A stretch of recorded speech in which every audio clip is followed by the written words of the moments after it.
الرجيم بسم الله الرحمن الرحيم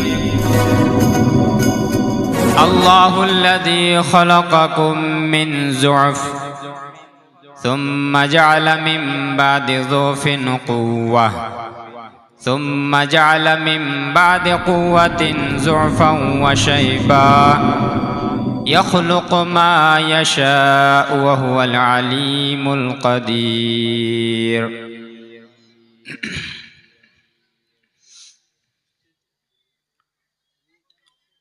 উপস্থিত শ্রদ্ধেয় সম্মানিত আজকের দিনী জলসা দিনী সভার যোগ্যতম সভাপতি মহাশয়, উপস্থিত মুআজ্জাজ উলামা ইকরাম,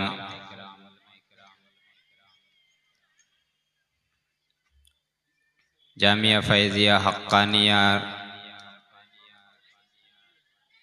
হিতাকাঙ্ক্ষী কর্ণধার, আমার সামনে বসে থাকা বয়োজ্যেষ্ঠ বয়কনিষ্ঠ ইসলাম দরদি ভাই সকল, পর্দার আড়ালে বসে থাকা মা ও বোনেরা,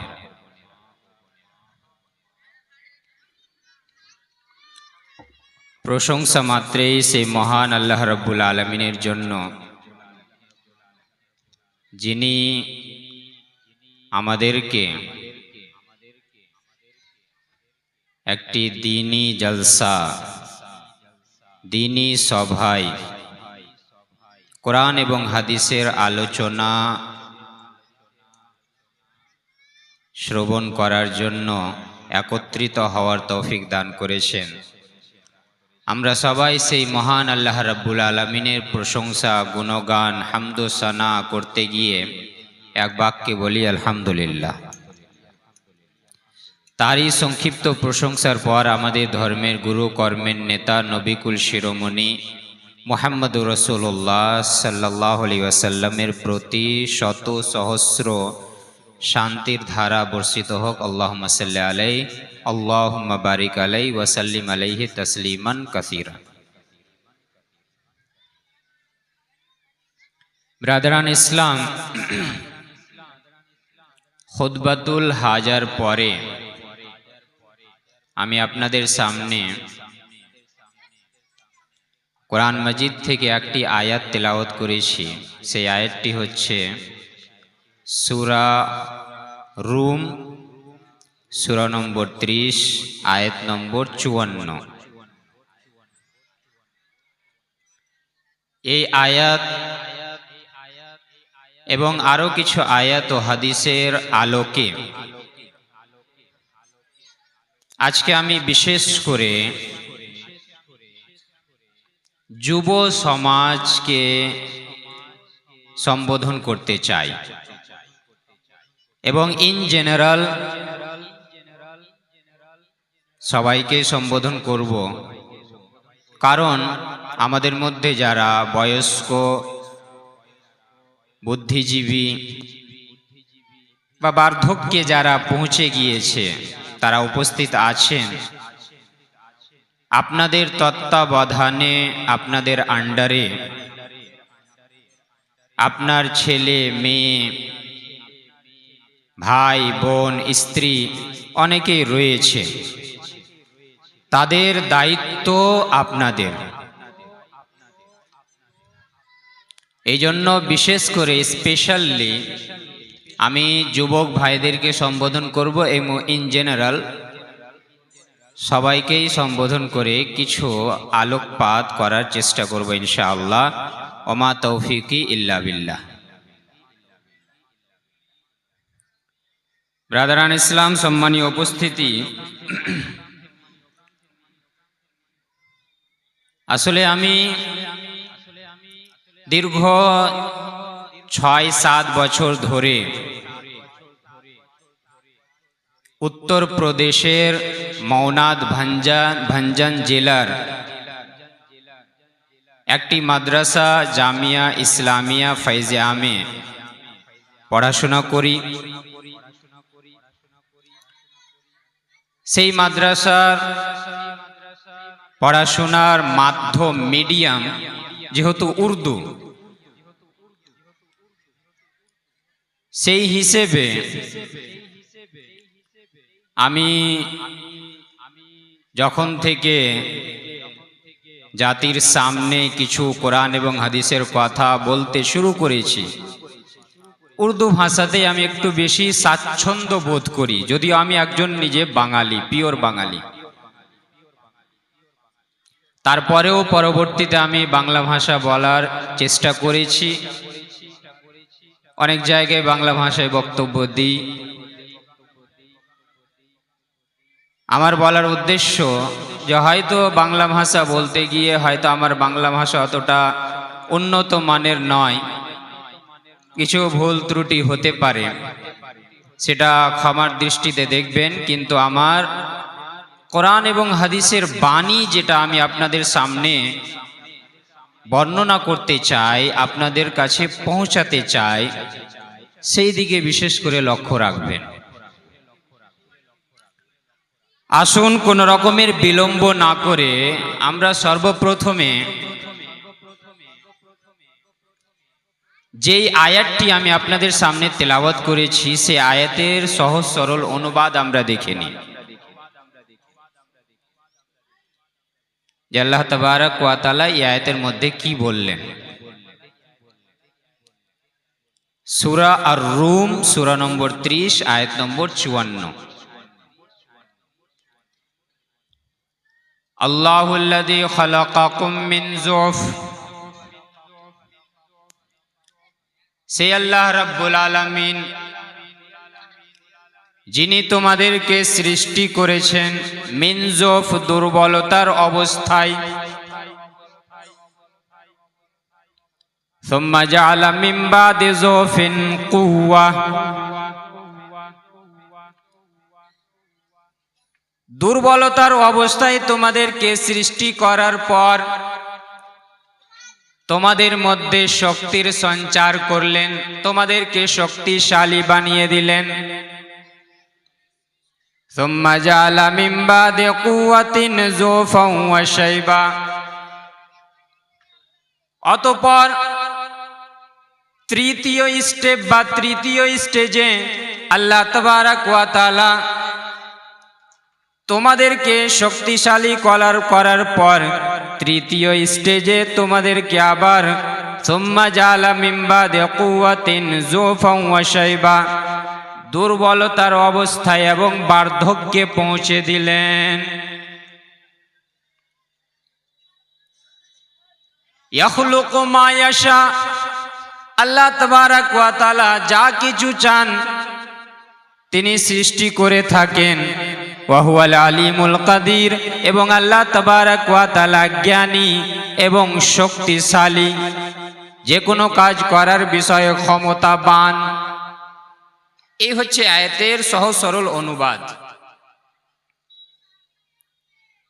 এই আয়াতের অনুবাদের দিকে যদি আপনারা লক্ষ্য করে থাকেন তাহলে বুঝতে পেরেছেন যে আল্লাহ তাবারক ওয়া তাআলা এই আয়াতের মধ্যে জীবনের 3টি ধাপকে বর্ণনা করেছেন। 1 নম্বর বাল্যকাল, 2 নম্বর যৌবনকাল, 3 নম্বর বার্ধক্য। আল্লাহ তাবারক ওয়া তাআলা যখন আপনাকে আমাকে সৃষ্টি করলেন তখন আমরা একেবারে দুর্বল থেকে দুর্বল ছিলাম, আমাদের কাজ করার কোনো ক্ষমতা ছিল না, মায়ের দুধ ছাড়া আমাদের কোনো খাবার খাওয়ার শক্তি ছিল না, আমরা হাঁটতে পারতাম না, দৌড়তে পারতাম না, কথা বলতে পারতাম না। সেই অবস্থায় যদি আমার পিতা আমার মাতা আমাকে আগুনে নিক্ষেপ করে দিত, জলে ফেলে দিত, আর কোথাও নিয়ে গিয়ে আমাকে যদি ছেড়ে চলে আসতো, তাহলে আমার প্রতিবাদ করার, আপনার প্রতিবাদ করার ক্ষমতাও ছিল না। সেই একটি বাল্যকাল আল্লাহ তাবারক ওয়া তাআলা আমাদেরকে দান করলেন। ওই বাল্যকালকে পেরিয়ে আমরা যৌবনকালে পদার্পণ করলাম, যৌবনকালে আমরা পৌঁছে গেলাম। যৌবনকালে যখন আমরা পৌঁছে যাই তখন আমাদের মধ্যে অনেকেই মনে মনে ভাবি যে হয়তো আমার এই যৌবনকাল আর ফুরাবে না, শেষ হবে না, সদা সর্বদা আমি যৌবন অবস্থায় থাকবো, আমার এই শক্তি, আমার এই বল হয়তো আমার কাছ থেকে যাবে না। কিন্তু এটা তিক্ত সত্য, যদিও আমাদের পছন্দ নয় যে আমাদের কাছ থেকে এই যৌবনকাল চলে যাক, কিন্তু এটা তিতা সত্য, তিক্ত সত্য যে এই যৌবনকালকে পেরিয়ে আবার আমরা বার্ধক্যে উপনীত হয়ে আমরা বয়স্ক হয়ে যাই, আবার সেই বাল্যকালের মতো আমরা দুর্বল থেকে দুর্বল স্টেজে পৌঁছে যাই। এই জীবনের তিনটি ধাপ আল্লাহ তাবারক ওয়া তাআলা বর্ণনা করলেন। এর মধ্যে প্রত্যেক ধাপের একটা আলাদা আলাদা গুরুত্ব, মাহাত্ম্য, ইম্পর্টেন্স রয়েছে, কিন্তু সবচাইতে গুরুত্বপূর্ণ যেই সময়কাল, সেই সময়কালটা হচ্ছে যৌবনকাল।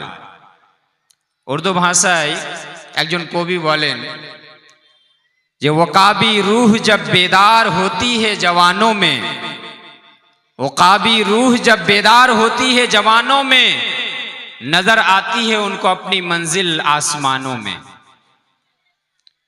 যৌবন কালে, যৌবনের অবস্থায় আমি আপনি যেই কাজ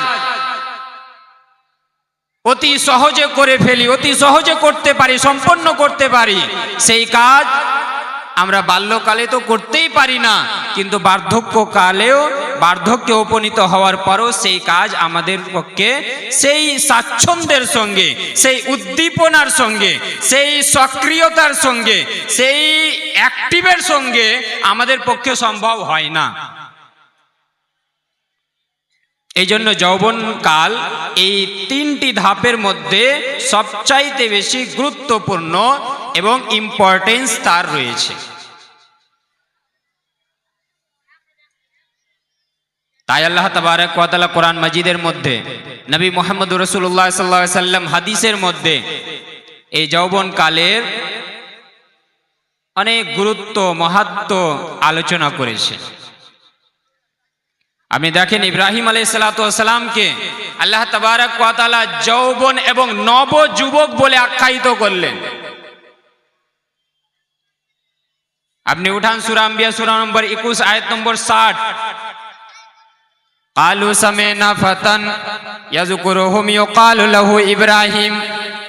আমরা জানি, আমরা অনেক জায়গায় জালসায় মাওলানাদের মুখ থেকে আমরা শুনেছি ইব্রাহিম আলাইহিস সালাতু ওয়াস সালাম সেই দেবদেবীর পূজা এবং মূর্তির পূজাকে পছন্দ করতেন না, যদিও তার জন্ম এক এমন পরিবেশে হয়েছিল যেই পরিবেশে সবাই মূর্তি পূজারী ছিল, সবাই দেবদেবীর সামনে মাথা নত করত। এমনকি তার নিজের পরিবার, তার ফ্যামিলি এবং তার নিজের পিতা সে নিজের হাতে মূর্তিকে তৈরি করত এবং তৈরি করে বাজারে নিয়ে গিয়ে বিক্রি করত। ইব্রাহিম আলাইহিস সালাতু ওয়াস সালামের সেই সমস্ত কাজ পছন্দ ছিল না।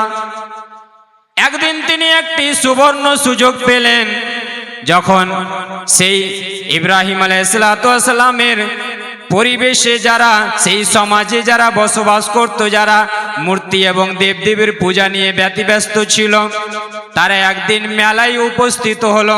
বাড়িঘর ছেড়ে তারা নিজের দেবালয় এবং যেই উপাসনালয় ছিল, যেইখানে বিভিন্ন ধরনের মূর্তি রাখা ছিল, দেবদেবী রাখা ছিল, তারা সেটাকে ত্যাগ করে তারা মেলায় পৌঁছে গেল। মেলা থেকে ফিরে এসে তাদের নিয়ম ছিল সেই উপাসনালয় এসে উপস্থিত হয়ে মূর্তির সামনে মাথা নত করবে, তার সামনে ভক্তি অর্চনা করবে, পূজা পাঠ করবে, তারপর তারা নিজ নিজ বাড়ি ফিরে যাবে। তারা যখন সেই মেলায় পৌঁছে গেল, ইব্রাহিম আলাইহিসসালাম একটি সুবর্ণ সুযোগ পেলেন। ইব্রাহিম আলাইহিসসালাম সেই উপাসনালয় পৌঁছে গিয়ে দেবদেবীকে একদিক থেকে বলতে লাগলেন, হে তোমার সামনে কলা রাখা আছে, তোমার সামনে এই অমুক খাবার রাখা রয়েছে, তুমি খাও না কেন? তুমি এক্ষুনি তোমাকে খেতে হবে। ইব্রাহিম আলাইহিসসালাম যখন তাদেরকে খেতে বললেন, তাদের মধ্যে তো কোনো রকমের শক্তি ছিল না, কারণ তাদেরকে তো এই সব মানুষেরাই নিজের হাতে তৈরি করে তার সামনেই তারা মাথা নত করত। তাদের সামনে যখন কোনো শক্তি ছিল না, কথা বলার শক্তি নেই, উত্তর দেওয়ার কোনো শক্তি নেই, তখন ইব্রাহিম আলাইহিসসালাম রাগান্বিত হয়ে একটি কুড়োল উঠালেন এবং কুড়োল উঠিয়ে একদিক থেকে সমস্ত দেবদেবীকে ভাঙতে লাগলেন। সমস্ত দেবদেবীকে ভাঙচুর করে ফেললেন। ভাঙচুর করার পর হোবাল নামী এক দেবী, হোবাল নামী একটি দেবতা, সবচাইতে বড় দেবতা এবং দেবতার সম্রাট, তারা তাকে মানত। সেই দেবতার ঘাড়ে সেই কুড়োলটাকে ইব্রাহিম আলাইহিসসালাম রেখে দিলেন, বাড়ি ফিরে গেলেন। এই সমাজের লোকেরা মেলা থেকে ফিরে এসে যখন উপাসনালয়ে এসে উপস্থিত হলো নিজ দেবদেবীর সামনে মাথা নত করার জন্য, পূজা অর্চনা করার জন্য, তারা দেখতে পেল, আরে আমাদের দেবদেবীর এই অবস্থা, আমাদের দেবদেবীর এই অবস্থা, একটা হাত এদিকে পড়ে আছে, একটা পা এইদিকে পড়ে আছে, একটা চোখ অন্যদিকে পড়ে আছে, তার মাথা মুন্ড একদিকে পড়ে আছে। তারা রাগান্বিত হয়ে বলতে লাগলো, এই কাজ কে করেছে? কার এতটা স্পর্ধা যে এই দেবদেবীগুলোর এই অবস্থা করেছে? আমাদের ভগবানের সঙ্গে এই অপমানজনক কাজ কারা করেছে?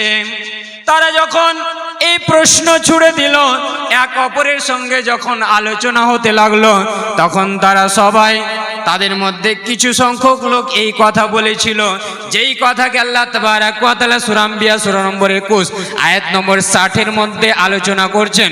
কালু সামিনা ফাতান ইয়াযকুরুহুম ইউকালু লাহু ইব্রাহিম। তারা বলতে লাগলো, আরে আমরা শুনেছি একজন নবযুবককে এই সব দেবী দেবতা, এই সব মূর্তি, এই সব প্রতিমার বিরুদ্ধে কথা বলতে, ইউকালু লাহু ইব্রাহিম, তাকে ইব্রাহিম বলা হয়, তার নাম ইব্রাহিম। হয় না হয় এই কাজ সেই ইব্রাহিমের, হয় না হয় এই কাজ সেই ইব্রাহিম করেছে। আমি এখানে যেটা বলতে চাই, পুরো ঘটনা আমি বলতে চাই না, সেগুলো আপনারা শুনেছেন। আমি যেটা বলতে চাই যে আল্লাহ তাবারাক ওয়া তাআলা বলেন, কালু সামি'না ফাতান, তারা বলল যে আমরা শুনেছি একজন নবযুবককে এইসব দেবদেবী প্রতিমার বিরুদ্ধে কথা বলতে।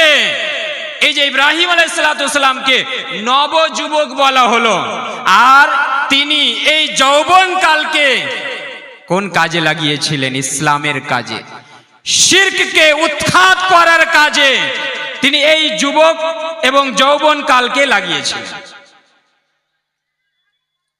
আমি এই ঘটনা থেকে এটা বলতে চাইছি না যে আপনারা আবার এই বক্তব্য শুনে গিয়ে বলবেন যে মাওলানা হাসানুল্লাহ ফাইজি তো মানে আমাদেরকে পারমিশন দিয়ে দিয়েছেন যে অমুক মন্দিরে গিয়ে দেবদেবীকে ভেঙে দাও, ভাঙচুর আর চুরমার করে দাও। না, আমাদের এই ধর্ম ভারতবর্ষ, যেখানে আমরা সবাই সেকুলার ভাবে ধর্ম নিরপেক্ষতার সঙ্গে আমরা এখানে বসবাস করছি, এর বিষয় আলাদা। আমরা নিজের ধর্মের বৈশিষ্ট্য নিজের আমলের দ্বারা, নিজের কর্মের দ্বারা, নিজের চরিত্রের দ্বারা, নিজের বৈশিষ্ট্যের দ্বারা আমরা অপর জাতিকে দেখিয়ে দেব। এর ব্যাকগ্রাউন্ড, এর কনটেক্সট আলাদা। আমি শুধু বলতে চাই ওই ঘটনা থেকে যে ইব্রাহিম আলাইহিসসালামকে আল্লাহ তাবারাক ওয়া তাআলা নবযুবক বলে আখ্যায়িত করলেন, যেই নবযুবক নিজের যৌবনকালকে ইসলামের কাজে লাগিয়েছিলেন। আজকে যারা এই যুবক এখানে উপস্থিত আছো, আমি তোমাদেরকে সম্বোধন করতে চাই, ওহে যুবক যুবতী, তোমরা নিজের এই যৌবনকালকে কোন কাজে লাগাও? মাদক দ্রব্য সেবন করার কাজে, জুয়া খেলার কাজে, জেনা ব্যভিচার করার কাজে,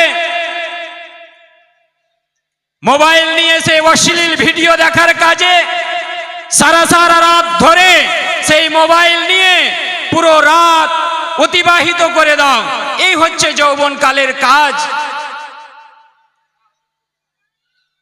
যুবকের দ্বারা ইসলামের যতটা জয়গান হয়েছে, ইসলাম যতটা এগিয়ে গিয়েছে, অন্য কোনো মানুষের দ্বারা, অন্য কোনো বয়সের ব্যক্তিদের দ্বারা হয়নি।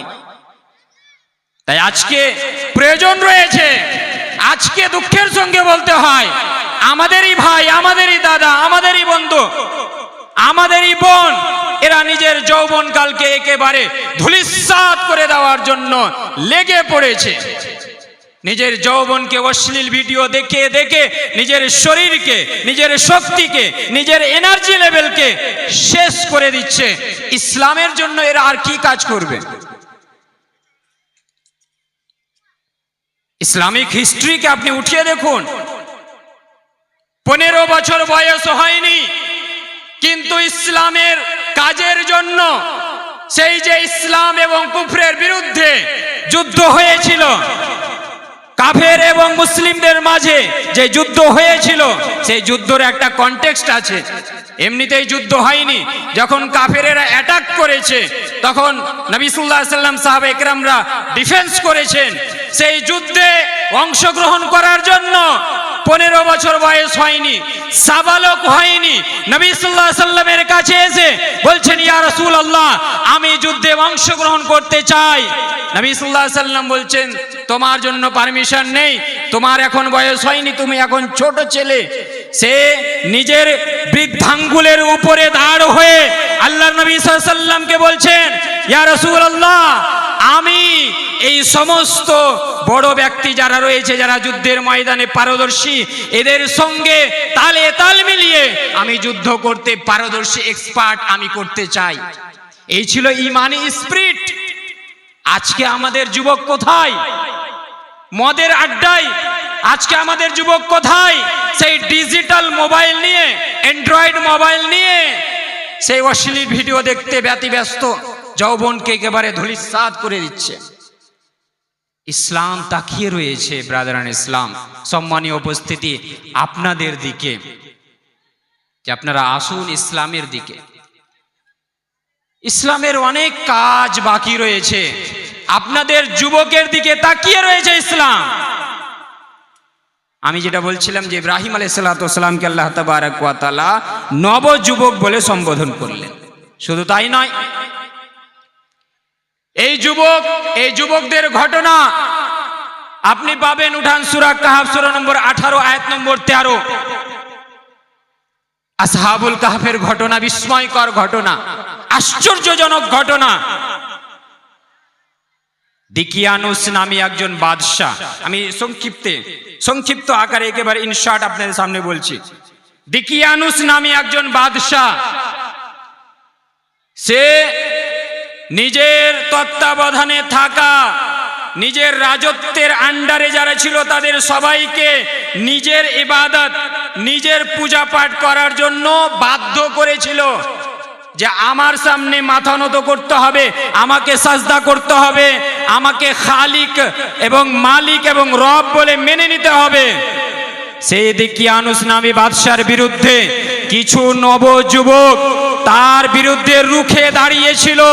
তারা এক বাক্যে তার প্রতিবাদ করেছিল যে আমাদের খালিক, আমাদের মালিক, আমাদের রাজিক, আমাদের রব, আমাদের সব কিছুর ব্যবস্থাপনাকারী আল্লাহ রাব্বুল আলামিন, আমাদের মাথা নত হবে সেই আল্লাহ রাব্বুল আলামিনের সামনে। আমরা সাজদা করতে পারি সেই আল্লাহ রাব্বুল আলামিনকে। তোমার সাজদা, তোমার সামনে মাথা নত করা, আমরা এটাকে মেনে নেব না। তারা তার বিরুদ্ধে প্রতিবাদ করেছিল, রুখে দাঁড়িয়েছিল। যখন দিকিয়ানুস নামী বাদশার বিরুদ্ধে এরা প্রতিবাদ করলো, রুখে দাঁড়ালো। তখন দকিয়ানুস বাদশাহ বলল, এদেরকে হত্যা করে দাও, যেখানে পাও এদেরকে ধরে হত্যা করে দাও। সেই নবযুবকেরা, তাদেরও নিজের জানের ভয় ছিল। তারা নিজের জানকে বাঁচাতে গিয়ে একটা পাহাড়ের গুহায় গিয়ে তারা আশ্রয় নিয়েছিল। এবং সেই গুহাতে আল্লাহ তাবারক ওয়া তাআলা, আপনি একটু ভাবুন, 1 বছর নয়, 2 বছর নয়, 3 বছর নয়, বরং আল্লাহ তাবারক ওয়া তাআলা 309 বছর ধরে তাদেরকে সেই পাহাড়ের গুহায় ঘুমন্ত অবস্থায় রেখে দিয়েছিলেন। সুবহানাল্লাহ। এরাও তো যুবক ছিল। এরা নিজের যৌবনকালকে কোন কাজে লাগিয়েছিল? সূরা কাহফ সূরা নম্বর 18 আয়াত নম্বর 13 আপনি দেখুন, নাহনু নাকুসু আলাইকা নাবাহুম বিল হক ইন্নাহুম ফিতয়াতুন আমানু বিরাব্বিহিম ওয়া জিদনাহুম হুদা। নাহনু নাকুসু আলাইকা নাবাহুম বিল হক। হে নবী সাল্লাল্লাহু আলাইহি সাল্লাম, আমি আল্লাহ তাবারক ওয়া তাআলা আপনার সামনে এই সমস্ত যুবকদের ঘটনা সত্য এবং সঠিক রূপে, পরিষ্কার রূপে আপনার সামনে বর্ণনা করছি। ইন্নাহুম ফিতয়াতুন আমানু, এরা কিছু প্রকার এবং কিছু অংশ, এরা কয়েকজন মিলে, নবযুবক কয়েকজন মিলে দকিয়ানুস নামী বাদশার বিরুদ্ধে রুখে দাঁড়িয়েছিল। ইন্নাহুম ফিতয়াতুন, এরা কয়েকজন যুবক ছিল, আমানু বিরাব্বিহিম, যারা নিজের রবের উপরে ঈমান এনেছিল, ওয়াজিদনাহুম হুদা, তাদের ঈমান আনার কারণে আমি তাদের হেদায়েতকে আরো বেশি বৃদ্ধি করে দিয়েছিলাম। বলার উদ্দেশ্য যে এরা যৌবনকালকে ইসলামের কাজে লাগিয়েছিল। ব্রাদার ইসলাম যারা দাঁড়িয়ে আছেন, একটু আমি অনুরোধ করব, দাঁড়িয়ে না থেকে বসে পড়ুন। এটা দৃষ্টিকটুও লাগছে এবং এটা মজলিস এবং মাহফিলের আদবের খেলাফ। অনেক জায়গা রয়েছে, আপনার নিজ জায়গা নিয়ে বসে পড়ুন, কেউ দাঁড়িয়ে থাকবেন না, কাইন্ডলি আপনারা বসে পড়ুন। এরাও যুবক ছিল ব্রাদার ইসলাম, সম্মানীয় উপস্থিতি। এরা নিজের যৌবনকালকে কোথায় লাগিয়েছিল? ইসলামের কাজে লাগিয়েছিল। এভাবে আমি আপনাদের সামনে একটি হাদিস পরিবেশন করি। এই হাদিসের বর্ণনাকারী রাবি, ন্যারেটর আব্দুল্লাহ বিন আব্বাস রাদিয়াল্লাহু তাআলা আনহুমা। এই হাদিসটি রয়েছে বাইহাকি হাকিমের মধ্যে, মুসনাদ হাকিম হাদিস নম্বর 7846। আল্লাহ তাবারক ওয়া তাআলা নবী মুহাম্মদুর রাসূলুল্লাহ সাল্লাল্লাহু আলাইহি ওয়াসাল্লাম এই হাদিসের মধ্যে 5টি জিনিসের কথা বললেন। হাদিসটা শুনুন, বুঝতে পারবেন। ইকতানিম খামসান ক্বাবলা খামসিন, শাবাবাকা ক্বাবলা হারামিক, ওয়া সিহহাতাকা ক্বাবলা সাকামিক, ওয়া গিনাকা ক্বাবলা ফাকরিক, ওয়া ফারাগাকা ক্বাবলা শুগলিক, ওয়া হায়াতাকা ক্বাবলা মাউতিক। নবী সাল্লাল্লাহু আলাইহি সাল্লাম বলেন, ওহে সাহাবায়ে কেরাম, নবী সাল্লাল্লাহু আলাইহি সাল্লাম সাহাবায়ে কেরামকে প্রত্যক্ষভাবে সম্বোধন করলেন এবং পরোক্ষভাবে সমস্ত মুমিন এবং মুসলিমকে সম্বোধন করলেন।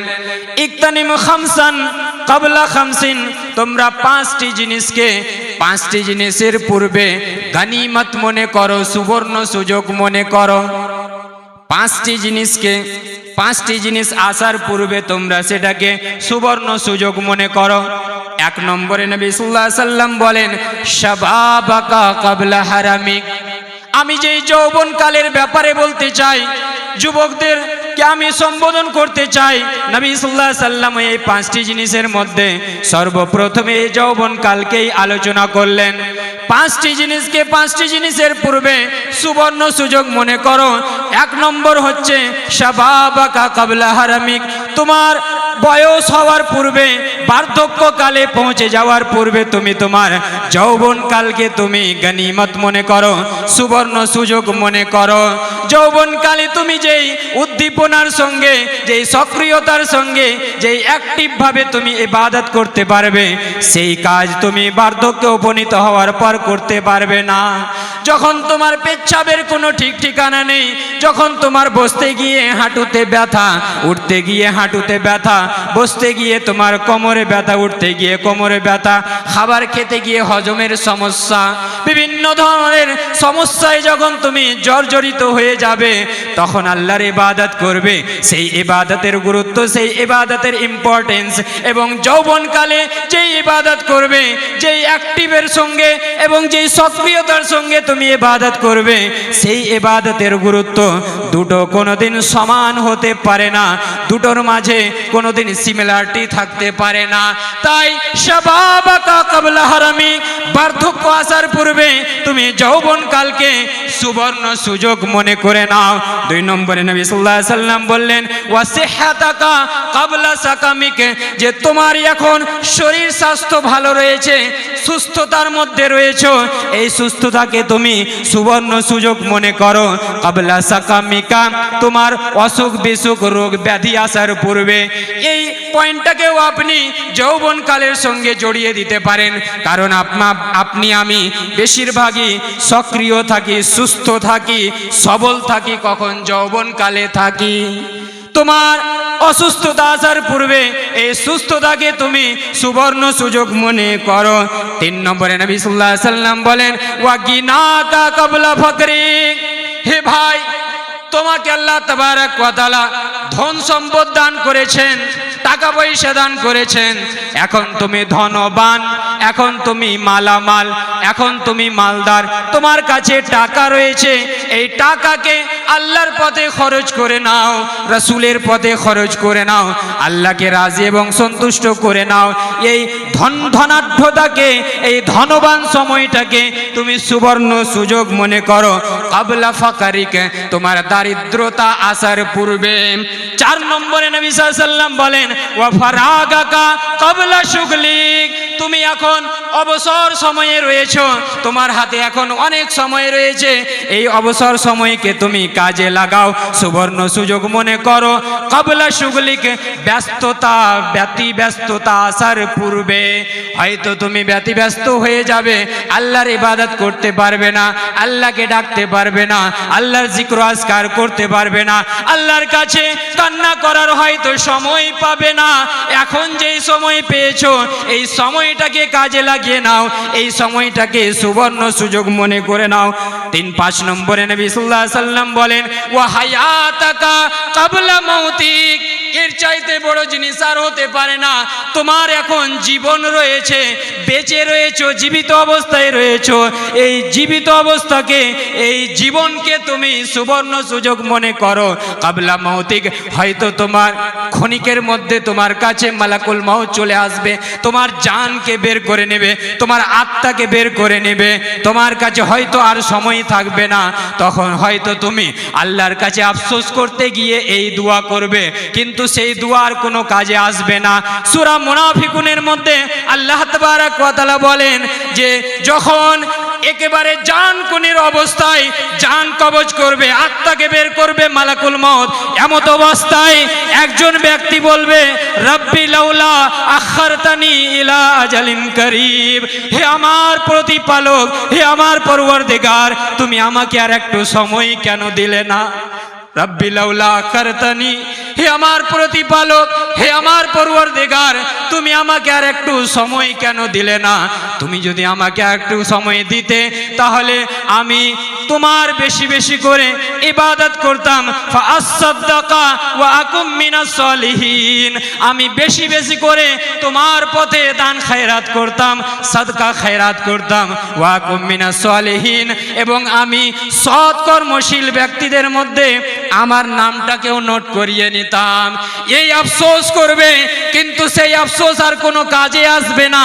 জানকুনির অবস্থায় যখন আমরা পৌঁছে যাই, যখন আল্লাহ তাবারাক ওয়া তাআলার হুকুম হয়ে যায়, মালাকুল মউত চলে আসে, আমার আত্মাকে এই বের করবে, ওই বের করবে, এই অবস্থায় আপনি যতই দোয়া করেন, যতই তওবা করেন, যতই ক্ষমা প্রার্থনা করেন, তখন কোনো কাজে আসবে না, কোনো কাজে আসবে না।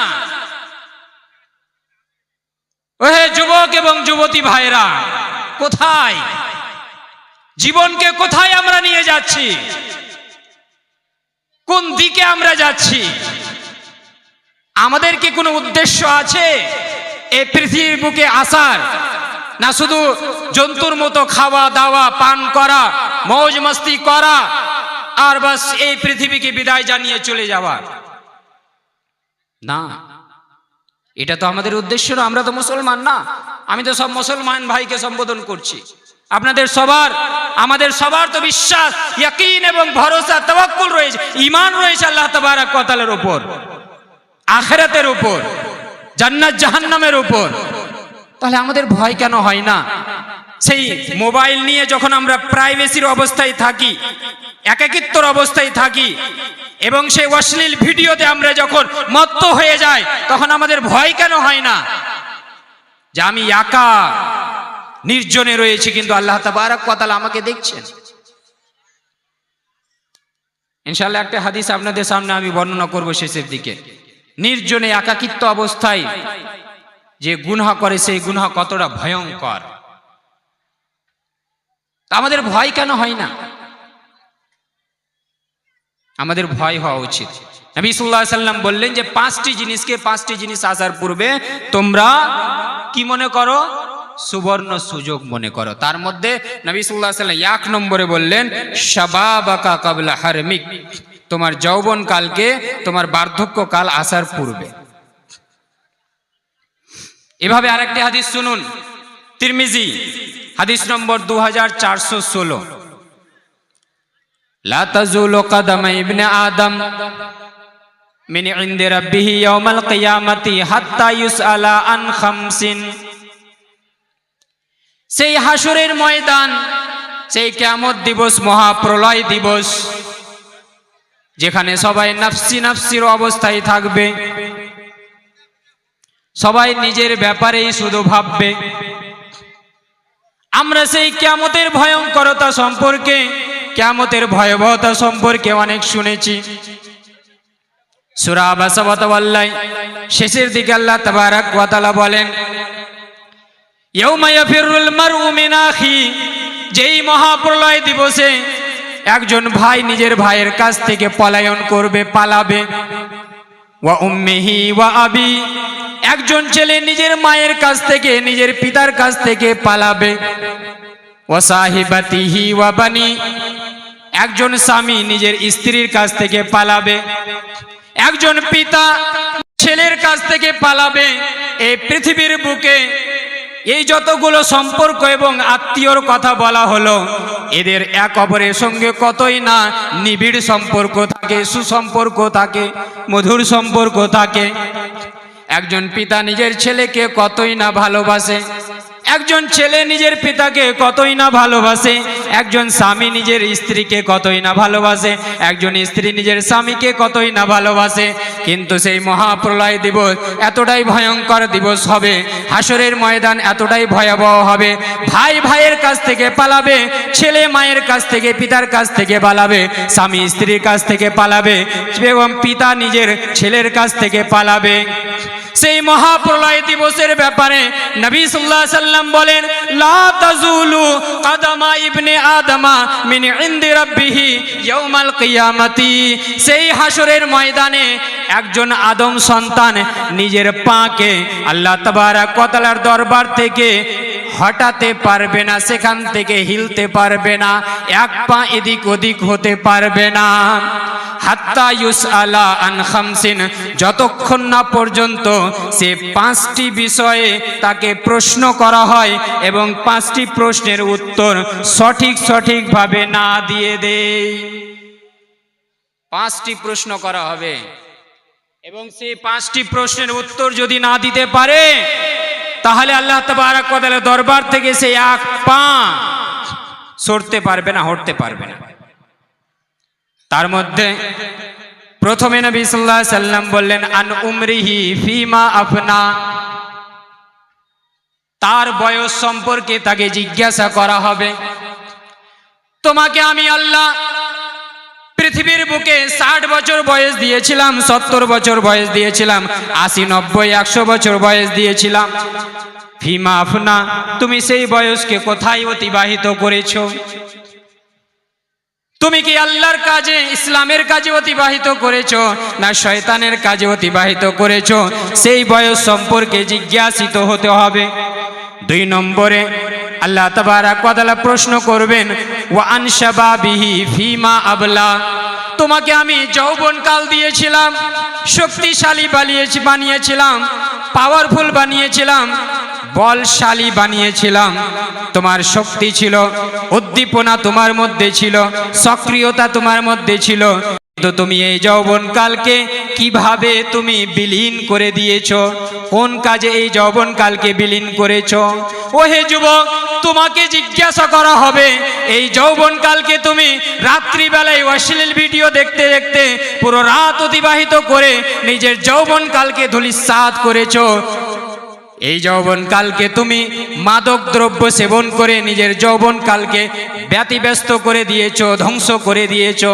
এই যৌবনকালকে তুমি কোনো মহিলার পিছনে ব্যভিচার করার জন্য, কুকর্ম করার জন্য নিজের সময়কে শেষ করে দিয়েছো। যৌবনকালকে একেবারে বিলীন করে দিয়েছো, না ইসলামের কাজে বিলীন করেছো। আল্লাহ তাবারক ওয়া তাআলার পক্ষ থেকে প্রশ্ন করা হবে, জিজ্ঞাসিত হতে হবে। 3 নম্বরে নবী সাল্লাল্লাহু আলাইহি সাল্লাম বলেন, আল্লাহ তাবারক ওয়া তাআলার পক্ষ থেকে এই প্রশ্নও হবে, ওয়া আম্মালিহি মিন আইনা ইকতাসাবাহু, তোমাকে আমি ধন সম্পদ দিয়েছিলাম, টাকা পয়সা দিয়েছিলাম, এই ধন সম্পদ তুমি কিভাবে ইনকাম করেছো? কিভাবে ইনকাম করেছো? 2 নম্বরই নিয়মে, মানুষকে ধোঁকা দিয়ে, দাগাবাজি করে, মক্কারি করে, সুদি কারবারে লেনদেন করে, না কি করে টাকা পয়সা ইনকাম করেছিলে?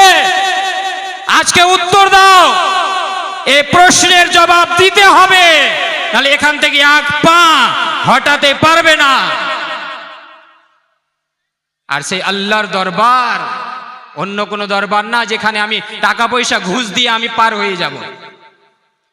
এই পৃথিবীর বুকে যা কিছু রয়েছে, সমস্ত কিছু জিনিসকে, এই পৃথিবীর বুকে যা কিছু এবং যত খাজানা, যত ধন ভান্ডার রয়েছে, সমস্ত ধন ভান্ডারকে যদি এবং তার সমতুল্য আর কয়েকটা পৃথিবীকে দিয়ে যদি আল্লাহকে বলা হয় যে আমি এই সমস্ত জিনিস আল্লাহ তোমাকে দিচ্ছি, যদিও সেটা সম্ভব নয়, কিন্তু যদি এরকম হয়, 1 মিনিটের জন্য মেনে নেন, সাপোজ করেন আর 2-3টা পৃথিবী দিয়েও যদি আপনি বলেন যে আল্লাহ আমাকে ছেড়ে দেন, ছাড়া হবে না। ঘুষ সেখানে কাজে লাগবে না। টাকা কোথা থেকে ইনকাম করেছিলে? টাকা কোথা থেকে ইনকাম করেছিলে? আজকে দুঃখের সঙ্গে বলতে হয়, আজকে সুদি লেনদেন আস্তে আস্তে আম হয়ে যাচ্ছে, ছড়িয়ে যাচ্ছে আমাদের সমাজে। মহিলার একটা দলের টাকা বন্ধন ব্যাংক মহিলারা করে বেড়াচ্ছে। আমরা বারবার বক্তব্যের মাঝে কোরআন হাদিসের কথা আমরা বারবার শুনি যে একজন যদি সুদের 1টা দিরহাম, 1 টাকা যদি খায়, ভক্ষণ করে, তাহলে তার নিম্নমানের গুনাহ হচ্ছে নিজের মায়ের সঙ্গে ব্যভিচার করা। নাউজুবিল্লাহি মিন যালিক। মুসলমান তো দূরের কথা, একজন মানুষ যেই ধর্মের অনুসারী হোক না কেন, একজন মানুষ কোনোদিন এটা ভাবনাও চিন্তাও করতে পারে, নিজের ব্রেনে কনসেপ্ট আনতে পারে যে যেই মায়ের পেট থেকে আমি জন্ম নিয়েছি তার সঙ্গে আমি এই কুকর্ম করব? নবী সাল্লাল্লাহু আলাইহি সাল্লাম বললেন, এটা ছোট গুনাহ, এর চাইতেও বড় গুনাহ হচ্ছে 1টা দিনার, 1টা দিরহাম খাওয়া। এগুলো শোনার পরেও আমরা সুদি কারবার কিভাবে করি? আমাদের মন কিভাবে মেনে নেই? আমাদের আত্মা কিভাবে মেনে নেই? আমাদের শরীরে, আমাদের হৃদয়ে কম্পন সৃষ্টি হয় না কেন? আমি যদি বলি তাহলে আপনাদের কথা তেতো লাগবে। আপনি একটা বিজনেস করছেন, তিজারত করছেন, ব্যবসা করছেন, আপনাকে কে অনুমতি দিল যে আপনি লোন নেবেন, আর লোন নিয়ে আপনি সেই সুদের টাকা দিয়ে আপনি লোন পরিশোধ করবেন নিজের ব্যবসাকে বাড়ানোর জন্য, ব্যবসাকে বড় করার জন্য? আপনার জন্য সেই সুদ কি হালাল হয়ে গেল? আপনার ব্যবসা বড় করার জন্য আপনি যে লোন নিলেন, আপনার জন্য সেই সুদের টাকা কি হালাল হয়ে গেল, বৈধ হয়ে গেল? হবে না বৈধ। আপনি সেই 2 নম্বরই কাজ করে টাকা পয়সা ইনকাম করে মসজিদে একটা এসি লাগিয়ে দিলেন, আপনার টাকা হালাল হয়ে যাবে? হবে না। আমি বলে যাচ্ছি হবে না, দায়িত্ব নিয়ে বলে যাচ্ছি হবে না। আপনি 2 নম্বরই নিয়মে, যেইভাবেই 2 নম্বরই নিয়ম হোক না কেন,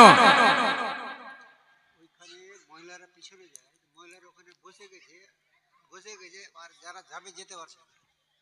যেসব মহিলা বসে গেছে ওদেরকে যেতে বলো। বলেন।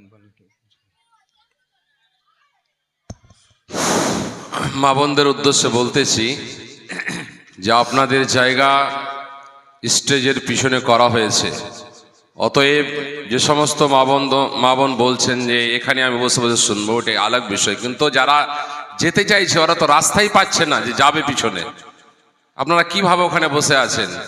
যারা স্টেজের পিছনে যেতে চাইছে তারা যেতে পারছে না, ওদেরকে যাওয়ার ব্যবস্থা করে দেন আপনারা। আর এটা যদি পূর্ণ হয়ে থাকে, জিনিসটা দেখেন তো পূর্ণ হয়ে গেছে নাকি। মা বোনদের উদ্দেশ্যে বলতেছি আপনারা দয়া করে ওই জায়গাটাতে বসিয়েন না। হ্যাঁ, এবং ভলেন্টিয়ারদেরকে বলবো যে আপনারা জিনিসটা দেখেন মা বোনদের জায়গাটা কি পরিস্থিতি হয়ে আছে, আপনারা জিনিসটা একটু দেখেন। এখানে বক্তব্যের মাঝে ডিস্টার্ব হচ্ছে, অতএব আমি বক্তাকে আর লেট না করিয়ে আমি কথা শেষ করছি। আসসালামু আলাইকুম। সম্মানীয় উপস্থিতি, যেটা বলছিলাম 3 নম্বরে আল্লাহ তাবারাক ওয়া তাআলা প্রশ্ন করবেন, ওয়া আম্মালিহি মিন আইনা ইকতাসাবাহু, তুমি সেই টাকা পয়সা ধন সম্পদ কোথা থেকে ইনকাম করেছো। আমি যেটা বলছিলাম যে আপনি টাকা পয়সা 2 নম্বর নিয়মে উপার্জন করলেন, আপনি মসজিদ বানিয়ে দিলেন, এসি লাগিয়ে দিলেন, টাইলস লাগিয়ে দিলেন, মসজিদের ইমামের বেতন আপনি দিচ্ছেন, জালসা লাগিয়ে দিলেন, জালসার পিন্ডাল এবং মঞ্চ আপনি সাজিয়ে দিলেন, আপনি সবকিছু খরচ বহন করলেন। আপনার এই টাকা হালাল হবে না, হবে না, হবে না।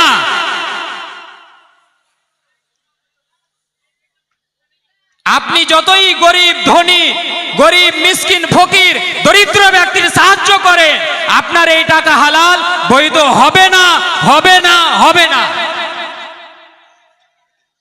এবং আপনাকে প্রশ্নের সম্মুখীন হতে হবে, প্রশ্ন করা হবে, জিজ্ঞাসিত হতে হবে। ওয়াম্মালি মিন আইনা ইকতাসাবাহু, তৃতীয় প্রশ্ন হবে, তোমাকে আমি টাকা পয়সা দিয়েছিলাম, মিন আইনা ইকতাসাবাহু, সেই টাকা পয়সা তুমি কিভাবে, কোন পন্থা অবলম্বন করে তুমি ইনকাম করেছিলে, তোমার সোর্স অফ ইনকাম কি ছিল, ইনকামের উৎস কি ছিল। এই প্রশ্ন হওয়ার পর আবার চতুর্থ প্রশ্ন হবে এই টাকা পয়সার সম্পর্কেই। ওয়াফিমা আনফাকাহু, টাকা পয়সা তো ইনকাম করেছিলে, কিন্তু ইনকাম করার পর তুমি সেই টাকা পয়সাকে কোথায় ব্যয় করেছিলে। সেই টাকা পয়সাকে নিয়ে তুমি জুয়ার আড্ডায় গিয়ে তুমি ব্যয় করেছিলে, মদের আখাড়াতে গিয়ে তুমি সেই টাকা পয়সাকে ব্যয় করেছিলে, কোন মহিলার পিছনে তার সঙ্গে কুকর্ম করার জন্য তুমি সেই টাকা পয়সাকে ব্যয় করেছিলে, না তুমি মোবাইলে, সেই অ্যান্ড্রয়েড মোবাইলে ইন্টারনেট মেরে অশ্লীল ভিডিও দেখার জন্য সেই টাকা পয়সাকে তুমি ব্যয় করেছিলে। তোমাকে প্রশ্ন করা হবে, জিজ্ঞাসিত হতে হবে। 5 নম্বরে নবী সাল্লাল্লাহু আলাইহি সাল্লাম বলেন, ওয়া মাযা আমিলা ফিমা আলিমা, তোমাকে আমি জ্ঞান দিয়েছিলাম, শরীয়তের জ্ঞান তুমি অর্জন করেছিলে, শরীয়তের জ্ঞান অর্জন করার পর, সেই শরীয়তের জ্ঞান অর্জন করার পর, কোরআন এবং হাদিসের নলেজ অর্জন করার পর তুমি কতটুকু আমল করেছিলে, সেই প্রশ্ন করা হবে। এই 5টি প্রশ্ন করা হবে। এই 5টি প্রশ্ন করার পর যদি জবাব দিতে পেরে যায়, তাহলে প্রত্যেক আদম সন্তান সেখান থেকে হটতে পারবে, সরতে পারবে। যদি জবাব না দিতে পারে, তাহলে সে আল্লাহর দরবার থেকে এক পা এদিক ওদিক করতে পারবে না।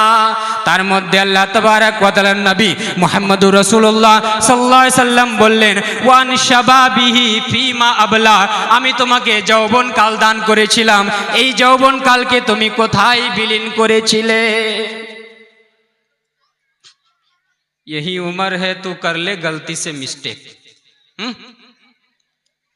এগুলো গান গেয়ে তুমি নিজের যৌবন কালকে নষ্ট করেছিলে না কোথায়? আপনি বলবেন যে মৌলানা সাহেব গান গাইছে, কোরআন এবং হাদিসের মজলিস স্টেজে এসে গান গাইছে। না, আমি বোঝানোর জন্য। আর আজকাল গান মুখস্থ করার প্রয়োজন হয় না। মৌলানার বাড়ি হোক, আলিমের বাড়ি হোক, জালিমের বাড়ি হোক, জাহিলের বাড়ি হোক, আর কেউ তোয়াক্কা করে না। মান সম্মান আর নেই এখন। আলিম বসে থাকে, সেখানে একদম সিগারেট বের করে পুরোটা আলিমের মুখে গিয়ে ঢুকছে, কোনো ধ্যান নেই। Don't care. আমি নিজের বাপের টাকা দিয়ে সিগারেট পান করছি, আলিম বসে আছে না সর্দার বসে আছে না মডেল বসে আছে, আমার কি যায় আসে? ওই আলিমকে আমাকে টাকা দিয়েছে সিগারেট কেনার জন্য, আমি নিজের বাপের টাকা দিয়ে ইনকাম করে আমি নিজে খাচ্ছি, আমাকে দেখার কি প্রয়োজন রয়েছে? আমি একবার এক জালসায় বলেছিলাম, এক জায়গায় এই যে আপনার বটতলা মিস্ত্রি টোলা, সেখানে আমরা অনেক আলিম বসে আছি একটা চায়ের দোকানে। সেই চায়ের দোকানে কিছুক্ষণ বসা আমাদের হয়ে গেছে, একটু সময়টা বেশি হয়ে গেছে। একজন এসে বলছে যে, কমানজি মৌলভী সাহেব তোমরা কাত্তা পাহাড় বসে রহিবা, এক যারা উঠো, আমরা এক যারা বিড়ি টিড়ি খাবো, তোমরা বসে রহিবা তো আমরা বিড়ি টিড়ি কেমন করে খাবো? এই হচ্ছে আমাদের অবস্থা, সমাজের অবস্থা। আর আজকে আমরা বলি যে আমাদের উপরে এই অত্যাচার ওই অত্যাচার, এই জালিম বাদশাহ আমাদের উপরে আধিপত্য জমাচ্ছে। জমাবে কেন? আজকে তো আমরা ওই অবস্থা নিজের কর্মের জন্যও করেছি। তো যেটা বলছিলাম সম্মানীয় উপস্থিতি, যে আমাদেরকে এই যৌবনকালকে ইসলামের কাজে লাগাতে হবে। এবার আসুন আমি একটু আপনাদের সামনে কয়েকটি পয়েন্ট বলি যেগুলোর কারণে আমাদের সমাজ অবক্ষয়ের দিকে যাচ্ছে, অধপতনের দিকে যাচ্ছে। 1 নম্বর, মাদক সেবন, মদ পান করা। আগে এই আয়াতটি শুনে নেন, সূরা মায়দা সূরা নম্বর 5 আয়াত নম্বর 90। ইয়া আইয়ুহাল্লাযীনা আমানু ইন্নামাল খামরু ওয়াল মাইসিরু ওয়াল আনসাবু ওয়াল আজলামু রিজসুম মিন আমালিশ শাইতান ফাজতানিবুহু লাআল্লাকুম তুফলিহুন। আল্লাহ তাবারাক ওয়া তাআলা এখানে মুমিন ব্যক্তিদেরকে সম্বোধন করলেন, ইয়া আইয়ুহাল্লাযীনা আমানু, হে ঈমানদারগণ, ইন্নামাল খামরু, নিশ্চয় মদ, ওয়াল মাইসিরু, জুয়া, ওয়াল আনসাবু, এবং দেব দেবী প্রতিমার যেই আখাড়া উপাসনালয়, ওয়াল আজলাম, এবং যেই দেবদেবীর নামে যেই তীর বের করা হয়, লটারি বের করা হয়, এই সমস্ত জিনিস রিজসুম মিন আমালিশ শাইতান, শয়তানের কাজকর্ম এবং অপবিত্র কাজকর্ম এবং শয়তানের কাজকর্ম, শয়তানের কৃত, শয়তানের কার্যকলাপ। ফাজতানিবুহু লাআল্লাকুম তুফলিহুন, হে ঈমানদারগণ, এই সমস্ত জিনিস থেকে নিজেকে বিরত রাখো, নিজেকে বাঁচিয়ে রাখো। লাআল্লাকুম তুফলিহুন, যাতে করে তোমরা সফল কাম হয়ে যাও। এখানে আল্লাহ তাবারাক ওয়া তাআলা প্রথম নম্বরেই বললেন, ইন্নামাল খামরু, নিশ্চয় মদ শয়তানের কাজ, এবং মদ হচ্ছে অপবিত্র জিনিস। মানে অপবিত্র বলতে এই দিক দিয়ে যে এটা মানুষের হৃদয়কে কলুষিত করে দেয়, অপবিত্র করে দেয়। কিন্তু একটা মাসলা আমাদেরকে মনে রাখতে হবে, মদ স্বয়ং, প্রত্যেক মদ অপবিত্র হতে পারে না। অপবিত্র হতে পারে, পবিত্র হতে পারে, কিন্তু হারাম। এই মাসলাটা বুঝতে হবে। অপবিত্র এবং পবিত্র হতে পারে, কিন্তু হারাম। হারাম হতে কোনো সন্দেহ নেই। মদ পবিত্র হতে পারে। আপনারা ভাববেন যে মদ কি করে পবিত্র হতে পারে? আপনি যদি আঙ্গুর থেকে মদ তৈরি করলেন, আপনি আখ থেকে, কুশিয়ার থেকে আপনি মদ তৈরি করলেন, তাহলে সেই মদ কি? অপবিত্র নয়, কিন্তু হারাম। আঙ্গুর অপবিত্র নয়, আঙ্গুর ফল। আখ অপবিত্র নয়, এজন্য সেটা অপবিত্র হবে না, কিন্তু সেটা পান করা হারাম আপনার আমার জন্য, যদি সেখানে নেশা তৈরি হয়ে যায়। কিছু জিনিস এমন আছে যে সেখানে যদি অপবিত্র কোনো জিনিস মিশ্রিত করে দেওয়া হয়, মিশিয়ে দেওয়া হয়, তাহলে সেটা অপবিত্র হবে। আসসালামু আলাইকুম। বালিয়াডাঙ্গার 3 জন ছেলে, বালিয়াডাঙ্গার 3 জন ছেলেকে 1 ঘন্টা থেকে খুঁজে পাওয়া যাচ্ছে না। ওনার আত্মীয় স্বজন অর্থাৎ মা বাবা তাদেরকে খুঁজে বেড়াচ্ছে, তাদেরকে খুঁজে পাওয়া যাচ্ছে না।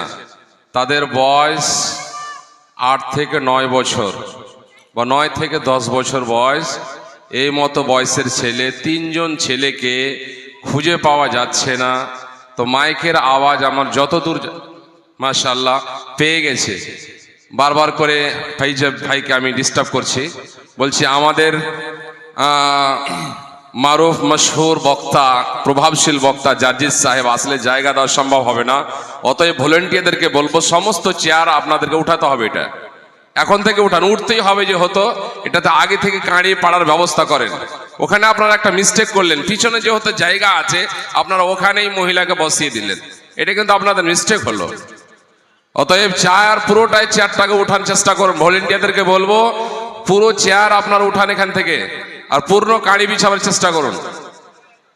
ঠিক আছে, বারবার করে ডিস্টার্ব করা হচ্ছে। আসসালামু আলাইকুম। এই যে ছেলেদেরকে খুঁজে পাওয়া যাচ্ছে না, এদের অ্যানাউন্সমেন্ট করাটাই অপরাধ। কেন খুঁজে পাওয়া যাবে না? আর এদের না খুঁজে পাওয়া যাওয়াটাই সঠিক। মাতা পিতা হিসাবে তো আপনারা দায়িত্ব পালন করেন না, মেলা ঠেলাতে পৌঁছে দেন, পাঠিয়ে দেন নিজের ছেলে মেয়েকে। জালসা শুনতে তো পাঠান না, মেলা ঠেলা পাঠান। আপনার মেয়ে বেপর্দা হয়ে বেরিয়ে এসেছে, লিপস্টিক পাউডার লাগিয়ে মেকআপ করে বেরিয়ে এসেছে, আপনার মাতা পিতা হিসাবে কোনো দায়িত্ব নেই? আমি যে এতগুলো হাদিস বর্ণনা করছি, আপনার মাতা পিতা হিসাবে আপনাকে জিজ্ঞাসা করা হবে না? আলা কুল্লুকুম রাইন ওয়া কুল্লুকুম মাসউলুন আন রাইয়াতিহি। শুনো, নবী সাল্লাল্লাহু আলাইহি ওয়াসাল্লাম বলেন, শুনো, তোমাদের মধ্যে প্রত্যেককেই দায়িত্বশীল এবং প্রত্যেক ব্যক্তিকে তার দায়িত্ব সম্পর্কে জিজ্ঞাসিত হতে হবে। আপনার মেয়ে লিপস্টিক পাউডার লাগিয়ে বিউটি পার্লার থেকে এসে এই মেলা ঠেলা আসে জালসার নামে, দিনী সভার নামে, আপনাকে জিজ্ঞাসা করা হবে যে আপনি আপনার মেয়েকে নিষেধ করেছিলেন কি করেছিলেন না? আপনার ছেলে এই মেলায় আসে অন্য মেয়েকে ধাক্কা মারার জন্য, এটা সত্য কথা। এই মজলিসে আপনাকে খারাপ লাগবে শুনতে, কিন্তু সেই রাস্তাতে যখন আপনি বের হবেন সেইগুলো নিজের চোখে আপনি দেখতে পাবেন। ধাক্কা মারার জন্য আসে অন্য মেয়েকে, সেই ছেলে যখন বের হয় বাড়ি থেকে, আপনার মাতা পিতা হিসাবে আপনার দায়িত্ব নেই? আপনি এতটাই কাপুরুষ, আপনি এতটাই মূর্খ, নিরক্ষর, মূর্খামির পরিচয় দেন যে আপনার কোনো দায়িত্ব নেই। হ্যাঁ, যদি আপনি দায়িত্ব পালন করার পর সে বেয়াড়া হয়ে যায় তাহলে সেটা আলাদা বিষয়, কিন্তু আপনার আমার দায়িত্ব রয়েছে, সেই দায়িত্ব পালন করতে হবে। দায়িত্ব যদি পালন না করেন তাহলে জিজ্ঞাসিত হতে হবে কিয়ামত দিবসে। আমি যেটা বলছিলাম যে মাদক সেবন, এটা হচ্ছে আমাদের সমাজের অবক্ষয়ের একটা অন্যতম কারণ।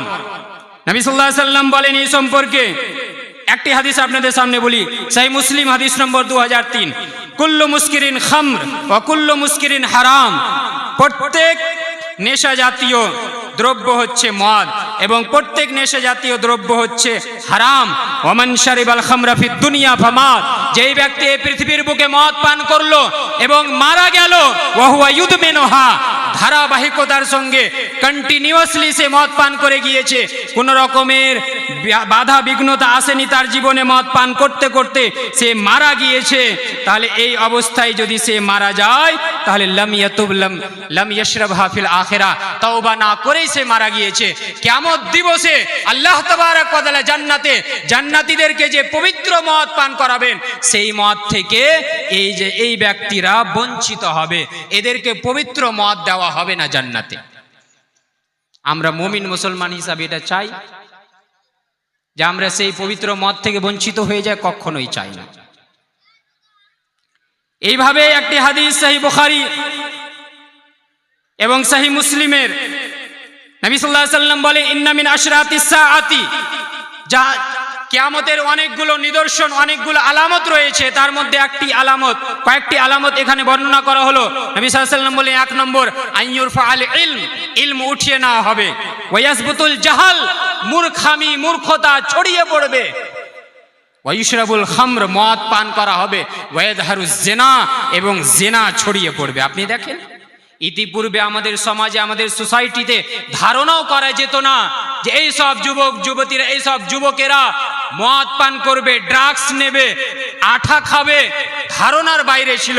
কিন্তু এখন ভুরি ভুরি বাড়ি বাড়ি এই সব যুবককে পাওয়া যায় যারা মদের আসরে বসে থাকে, মদ খেয়ে তারা পড়ে থাকে, বাগানে জঙ্গলে এখানে ওখানে পড়ে থাকে। জিনা ছড়িয়ে যাবে, আজকাল দেখেন আপনি সমাজে, সোসাইটিতে, এই সমাজে ওই সমাজে একজন পুরুষ নিজের স্ত্রী, হালাল স্ত্রী বাড়িতে রয়েছে, অপর স্ত্রীকে নিয়ে পালিয়ে যাচ্ছে। স্বামী, হালাল স্বামী রয়েছে, অপর স্বামীর সঙ্গে পালিয়ে যাচ্ছে। এই হচ্ছে কিয়ামতের সব নিদর্শন, কিয়ামতের আলামত। ব্রাদার ইসলাম, সম্মানীয় উপস্থিতি, যুবক যুবতীরা, আমি আপনাদেরকে সম্বোধন করতে চাই যে আজকে আমাদেরকে এই সমস্ত জিনিসের বিরুদ্ধে রুখে দাঁড়াতে হবে এবং আমাদেরকে ইসলামের পথে আসতে হবে। এই হচ্ছে আমাদের একটা মস্ত বড় কারণ সমাজের অবক্ষয়ের। 2 নম্বর কারণ হচ্ছে বিজাতীয় সংস্কৃতি। আমরা কোরআন এবং হাদিসের সংস্কৃতিকে পছন্দ করি না। আমরা বক্তব্য শুনি আলিম ওলামার, কিন্তু কোরআন হাদিসকে আমরা মানতে চাই না, আমলে পরিণত করতে চাই না। এই জন্য নবী সাল্লাল্লাহু আলাইহি ওয়াসাল্লাম বলেন, আবু দাউদ হাদিস নম্বর 4031, সহিহুল জামি আল্লামা আলবানির কিতাব হাদিস নম্বর 6025, মান তাশাব্বাহা বিকাউমিন ফাহুয়া মিনহুম, যেই ব্যক্তি বা যেই জাতি অন্য কোন জাতির নকল করলো, তার সম্পর্ক, তার গণনা সেই জাতির মধ্যেই হবে। আপনি যদি কোনো অ্যাক্টরকে ভালোবাসেন, কোনো ক্রিকেটারকে ভালোবাসেন, তাহলে কিয়ামত দিবসে আপনার আমার হাসর, হিসাব নিকাশ তার সঙ্গে হবে। আমি যদি আল্লাহর নবীকে ভালোবাসি সাল্লাল্লাহু আলাইহি ওয়াসাল্লাম, সাহাবায়ে কেরামকে ভালোবাসি, শুহাদা সালেহিনকে ভালোবাসি, তাহলে ইনশাআল্লাহ আশা করা যায় আল্লাহর কাছ থেকে যে আমার আপনার হাসর, হিসাব নিকাশ তাদের সঙ্গে হবে। এবার আপনাকে আমাকে ভাবতে হবে যে আমি কোন অ্যাক্টরের সঙ্গে হাসরের ময়দানে উঠবো না নবীর সঙ্গে, সাহাবায়ে কেরামের সঙ্গে উঠবো, কোনটা আমরা চুজ করব, চয়েস করব, এটা আপনার আমার দায়িত্ব। যখন বিজাতীয় সংস্কৃতির কথা এসেছে, একটা কথা আমি বলি যেটা আমি সমাজে দেখতে পাই, হয়তো বারবার বলার কারণে আমাদের মধ্যে হয়তো পরিবর্তন চলে আসবে, আল্লাহর ভয় চলে আসতে পারে। বলা যায় না কার মুখ থেকে কোন কথা শুনে মানুষের মধ্যে ভয় চলে আসে। আল্লাহ তাবারক ওয়া তাআলা বলেন সূরা জারিয়াতের মধ্যে, ওয়াযাক্কির ফাইন্না যিকরা তানফাউল মুমিনিন, হে নবী সাল্লাল্লাহু আলাইহি ওয়াসাল্লাম আপনি উপদেশ দিন, কারণ উপদেশ মুমিনদের উপকারে আসবে। বিজাতীয় সংস্কৃতি, ইহুদি খ্রিস্টান, তাদের বিরোধিতা করতে হবে। এই বিরোধিতাকে সামনে রেখে আমি একটা হাদিস আপনাদের সামনে, আবু দাউদ হাদিস নম্বর 652, আবু দাউদ হাদিস নম্বর 652। আবার আমি মনে করিয়ে দিয়েছি আবু দাউদ হাদিস নম্বর 652। আমি 3 বার এই রেফারেন্স বললাম, বলার কারণ আছে। কারণ হচ্ছে এই, নবী সাল্লাল্লাহু আলাইহি ওয়াসাল্লাম বলেন, খালিফুল ইয়াহুদ ফাইন্নাহুম লা ইউসাল্লুনা ফি নিআলিহিম ওয়ালা খিফাফিহিম, হে সাহাবায়ে কেরাম তোমরা ইহুদিদের উল্টো করো, বিরোধিতা করো, কারণ ইহুদিরা জুতা পরে, মোজা পরে নামাজ পড়ে না। তোমাদের যদি সুযোগ হয় তাহলে জুতা পরে, মোজা পরে নামাজ পড়ো। আশ্চর্য হচ্ছেন আপনি যে এই মৌলানা কি ফতোয়া দিয়ে দিল, মসজিদে তাহলে জুতা পরে নামাজ পড়তে যাব নাকি? আমি মসজিদে আপনাকে জুতো পরে নামাজ পড়তে বলি না। মসজিদ সেখানে পরিষ্কার পরিচ্ছন্নতা রয়েছে, সবাই যদি জুতো নিয়ে যান তাহলে মসজিদের অবস্থা খারাপ হয়ে যাবে। জানাজার নামাজে আমরা একটা সুবর্ণ সুযোগ পাই, গোল্ডেন চান্স পাই। সেই জানাজার নামাজে যখন আমরা জুতা পরে থাকি, এমন কোন জানাজা পার হয়নি যেই জানাজাতে কমেন্ট আমাদের উপরে হয় না, টিপ্পনি হয় না, পিছন থেকে কথা বলতে যায় না, কারণ মূর্খের সঙ্গে মূর্খামি করাই হবে। পিছন থেকে কমেন্ট করে, বুঝে না, কোরআন হাদিস পড়ে না, জানে না, জানার চেষ্টা করে না, বছরের পর বছর ধরে জালসা শুনে, বক্তব্য শুনে, কোরআন হাদিসের আলোচনা শুনে, কিন্তু এই হাদিসটা কোনোদিন জীবনে শুনেনি, শুনেও না শোনার ভান করেছে। নবী সাল্লাল্লাহু আলাইহি ওয়াসাল্লাম বলেন যে ইহুদিদের বিরোধিতা করো, জুতা পরে নামাজ পড়ো যদি সুযোগ পাও। আমি এ কথা বলি না যে জুতা পরে নামাজ পড়া ফরজ, আপনার যদি সুযোগ রয়েছে। আর দ্বিতীয় কথা হচ্ছে জুতা যদি পাক পবিত্র রয়েছে, শর্ত রয়েছে। আপনার যদি সন্দেহ হয় আপনি জুতা খুলে রেখে দিন, কোনো অসুবিধা নেই। আমার সন্দেহ আছে, আমি জুতা খুলে রেখে দেবো, কোনো অসুবিধা নেই। কিন্তু আপনার যদি কনফিডেন্স আছে, আপনি কনফার্ম যে আমার জুতা পাক পবিত্র, তাহলে আপনি জুতা পরে জানাজার নামাজ পড়লে গেলে ইহুদি এবং খ্রিস্টানদের বিরোধিতা করতে গিয়ে ইনশাআল্লাহ আমি বলে যাচ্ছি যে আপনি আর বেশি নেকি পাবেন। কিন্তু আমরা আজও এই হাদিসটা বুঝতেই পারলাম না। আবু দাউদ হাদিস নম্বর 652 নোট করে নেন এবং গিয়ে দেখুন হাদিস আছে কি নাই। যারা আপনাদেরকে অন্ধকারে রেখেছে, ভুল বুঝিয়ে রেখেছে, যারা কোরআন এবং হাদিসের কথা পরিষ্কারভাবে, প্রকাশ্যভাবে আলোচনা করতে চায় না, তাদের কথা না শুনে আপনি হাদিসটা গিয়ে দেখুন, এবং হাক্কানি উলামা ইকরাম যারা সঠিক কথা বলে তাদের কথাতে আপনি কান দেন। কোরআন এবং হাদিসকে অগ্রাধিকার দিতে হবে, কোনো আলিমকে অগ্রাধিকার দিতে হবে না। সানাউল্লাহ ফাইজির বিন্দু পরিমাণ কোনো মূল্য নেই, মাওলানা জার্জিস আনসারী সাহেবের শরীয়তে বিন্দু পরিমাণ কোনো মূল্য নেই, মাওলানা আবুল কালাম সালাফির শরীয়তে বিন্দু পরিমাণ কোনো মূল্য নেই, মাওলানা মুনিরুল ইসলাম নদভী সাহেবের শরীয়তে ইসলামিয়ায় নিজের পক্ষ থেকে যদি কোনো কথা বলেন তাহলে তার বিন্দু পরিমাণ কোনো মূল্য নেই। মূল্য আছে কোরআন এবং হাদিসের। কে বলছে, কত বড় আলিম বলছে, কত ছোট আলিম বলছে, এই দেখার নেই। হাদিস দেখতে হবে, হাদিসের ব্যাখ্যা দেখতে হবে, হাদিসের বিবরণ দেখতে হবে। বিজাতীয় সংস্কৃতির বিরোধিতা করতে হবে ব্রাদার ইসলাম। এবং আমি জোর গলায় বলে যাচ্ছি, যদি আপনি এই কথাটাকে ভুল প্রমাণ করতে পারেন তাহলে আসেন, আমি আপনার এলাকার ছেলে, আপনি আমাকে ডাকেন বা আমার বাড়িতে আসেন, আলোচনা করেন, কিন্তু কোরআন এবং হাদিসকে মানতে হবে মাথা নত করে। সমাজের সামনে কোরআন এবং হাদিস মাথা নত করবে না, কিন্তু কোরআন এবং হাদিসের সামনে সমাজকে মাথা নত করতে হবে, প্রত্যেক আলিমকে মাথা নত করতে হবে, প্রত্যেক জাহিলকে মাথা নত করতে হবে। কোনো উপায় নেই। বিজাতীয় সংস্কৃতির বিরুদ্ধে আমাদেরকে কাজ করতে হবে, তাহলে আমরা আমাদের সমাজকে সুন্দর সমাজ রূপে গড়ে তুলতে পারব। সমাজের অবক্ষয়ের আরেকটা কারণ হচ্ছে যে নগ্ন গান বাজনা, অশ্লীল নাটক, সিনেমা। আর এই পরিপ্রেক্ষিতে আমি বলি, আজকাল যে এই যে digital creator, content creator, Sujapur থেকে নিয়ে, মুর্শিদাবাদ থেকে নিয়ে, মিল্কি থেকে নিয়ে, মালদা থেকে নিয়ে আপনি মুসলিম ঘরের ছেলে মেয়েদেরকে পেয়ে যাবেন, যারা নিজেদেরকে ডিজিটাল ক্রিয়েটার, কন্টেন্ট ক্রিয়েটার বলে নিজেদেরকে চিহ্নিত করেন, নাচ গান করে, ডান্স করে। মুসলিম ঘরের মেয়ে যে ইসলামকে মানে, আল্লাহকে মানে, সেই ভিডিও করতে গিয়ে সালাম দেয়, আলহামদুলিল্লাহ বলে, বিসমিল্লাহ বলে, কিন্তু সেই মেয়ে আবার গানের উপরে সে ডান্স করে, লিপসিং করে, আর সেই ভিডিওকে প্রচার করে, শেয়ার করার জন্য আবেদন করে, লাইক শেয়ার সাবস্ক্রাইব করবেন, কিছু টাকা ইনকাম করার জন্য।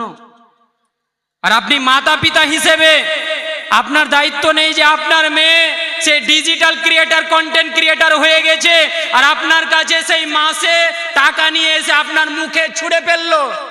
আপনার মুখে, আপনি পিতা, আপনি মাতা, আপনি ভাবছেন আরে আমার মেয়ে তো একদম বড় ফেমাস হয়ে গেছে, সেলিব্রিটি হয়ে গেছে, কন্টেন্ট ক্রিয়েটার, ডিজিটাল ক্রিয়েটার। টাকা আসছে, টাকা, টাকা শুধু আসতে হবে, হালাল হারামের কোনো তোয়াক্কা নেই। আমাদের সমাজ কোথায় যাচ্ছে? এগুলো আমাদের সমাজের সত্য, এগুলো আমাদের সমাজের হাকিকাত আমি তুলে ধরছি। আজকে সমাজ কোথায় যাচ্ছে? আর আপনি বলছেন যে অন্য জাতিরা আমাদের উপরে চেপে বসছে, আমাদের উপরে অন্যায় অত্যাচার করছে। করবে না কেন? যখন আমরা ইসলামকে ভুলিয়ে দিব, কোরআনকে ভুলিয়ে দিব, হাদিসকে ভুলিয়ে দিব, তখন অন্যান্য জাতিকে চাপিয়ে দেওয়া হবে, এমনভাবে চাপানো হবে। আবু দাউদের হাদিস রয়েছে, এমনভাবে চাপানো হবে যে কোনো জায়গায় দাস্তারখানে যদি খাবার থাকে, একজন মানে ক্ষুধার্ত অবস্থায় ক্ষুধাকে সে কন্ট্রোল না করতে পেরে ঝাঁপিয়ে পড়ে খাবার দেখে, সেই মতো সেই অন্য জাতি মুসলিমদের উপরে ঝাঁপিয়ে পড়বে, আক্রমণ করবে। কখন? যখন মুসলমানেরা কোরআনকে ছেড়ে দিবে, হাদিসকে ছেড়ে দিবে, শরীয়তকে ভুলে যাবে। সহিহ বুখারীর একটা হাদিস আপনাদের সামনে বলি। সহিহ বুখারী হাদিস নম্বর 6069, 6069, কুল্লু উম্মতি মুআফান ইল্লাল মুজাহিরিন। নবী সাল্লাল্লাহু আলাইহি সাল্লাম বলেন, হে সাহাবায়ে কেরাম শুনো, কুল্লু উম্মতি মুআফান ইল্লাল মুজাহিরিন। আমার উম্মতের মধ্যে কোনো ব্যক্তি যদি গুনাহ করে থাকে, অপরাধ করে থাকে, পাপ করে থাকে, তাহলে আল্লাহ, আমি যদি চাই, আল্লাহ তাআলা বলছেন, নবী সাল্লাল্লাহু আলাইহি সাল্লাম সেটাকে নকল করে বুঝাচ্ছেন সাহাবায়ে কেরামকে। আল্লাহ তাআলা বলেন, আল্লাহ তাআলার এই মর্জি যদি হয় যে আমার উম্মতের মধ্যে কোনো ব্যক্তি যদি গুনাহ করে থাকে, অপরাধ করে থাকে, তাহলে তাকে ক্ষমা করে দেওয়া হবে। আল্লাহ যদি চায় তাহলে তাকে ক্ষমা করে দেবেন। ইল্লাল মুজাহিরিন, কিন্তু প্রকাশ্যভাবে অ্যানাউন্সমেন্ট করে, এলান করে যে গুনাহ করে তাকে ক্ষমা করা হবে না। নবী সাল্লাল্লাহু আলাইহি সাল্লাম আগে ব্যাখ্যা করতে গিয়ে বলেন, ওয়া ইন্না মিনাল মুজাহারাতি আইয়ামালার রাজুলু বিল্লাইলি আমালা। প্রকাশ্যভাবে গুনাহ করার পদ্ধতি হচ্ছে এটা, যে একজন ব্যক্তি রাত্রি বেলায় কোনো গুনার কাজ করলো, মদ পান করলো, অথবা জেনা করলো, ব্যভিচার করলো, অথবা চুরি করলো, অথবা ডাকাতি করলো, কিছু করলো, কোনো একটা গুনার কাজ করলো, সকাল করলো, ওয়াকাদ সাতারাহুল্লাহু আলাইহি, আল্লাহ তাবারাক ওয়া তাআলা সেই গুনার উপরে পর্দা ফেলে দিয়েছিল। তার উচিত ছিল গুনাহ করার পর আল্লাহর দরবারে এসে কান্নাকাটি করত, ইয়া রাব্বাল আলামিন, আমি বড়ই জালিম বান্দা, আমি আমার আত্মার উপরে বড়ই জুলুম করেছি, আল্লাহ তুমি আমাকে ক্ষমা করে দাও, আমার গুনাহকে মোচন করে দাও, আমি আর দ্বিতীয়বার এই গুনার কাজ করব না। কিন্তু এই কামিনা, এই মূর্খ ব্যক্তি এতটাই কামিনা নির্বোধ যে সেই সকাল বেলায় নিজের ফ্রেন্ড সার্কেলের সামনে এসে, বন্ধু বান্ধবের সামনে এসে অহংকার বশত সে বলে, আমিলতুল বারিহাতা কাযা ওয়া কাযা, ইয়া ফুলানু আমিলতুল বারিহাতা কাযা ওয়া কাযা। ও হে আমার বন্ধু, আমি রাত্রি বেলায় অমুক কাজ করেছি, অমুক কাজ করেছি, জানিস অমুক ব্র্যান্ডের মদ আমি পান করেছি, তোর ভাগ্যে জুটবে না, তুই পাবি বে। অমুক মেয়ের কাছে আমি পৌঁছে যেতে পেরেছি, তুই পৌঁছতে পারবি না, এই ধরনের অহংকার করে। আমি সত্যতা তুলে ধরছি সমাজে, এই অহংকার যারা করে, আল্লাহ নবী সাল্লাল্লাহু আলাইহি সাল্লাম বলেন, এই প্রকাশ্যভাবে এলানভাবে অ্যানাউন্সমেন্ট করে যে গুনাহ করে, তার গুনাহকে ক্ষমা করা হবে না। সকাল বেলায় তার গুনায় আল্লাহ পর্দা ফেলে দিয়েছিল, কিন্তু সেই সকাল করে ইয়াকশিফু সিতরাল্লাহি আনহু, আল্লাহর সেই পর্দাকে সে চাক চাক করে দেয়, ছিঁড়ে ফেলে দেয়, আর মানুষের সামনে অহংকার করে বলে। এই অহংকারকারী প্রকাশ্যভাবে গুনাহ করা, যে গুনাহ করে তাকে আল্লাহ তাআলা কখনোই ক্ষমা করবেন না।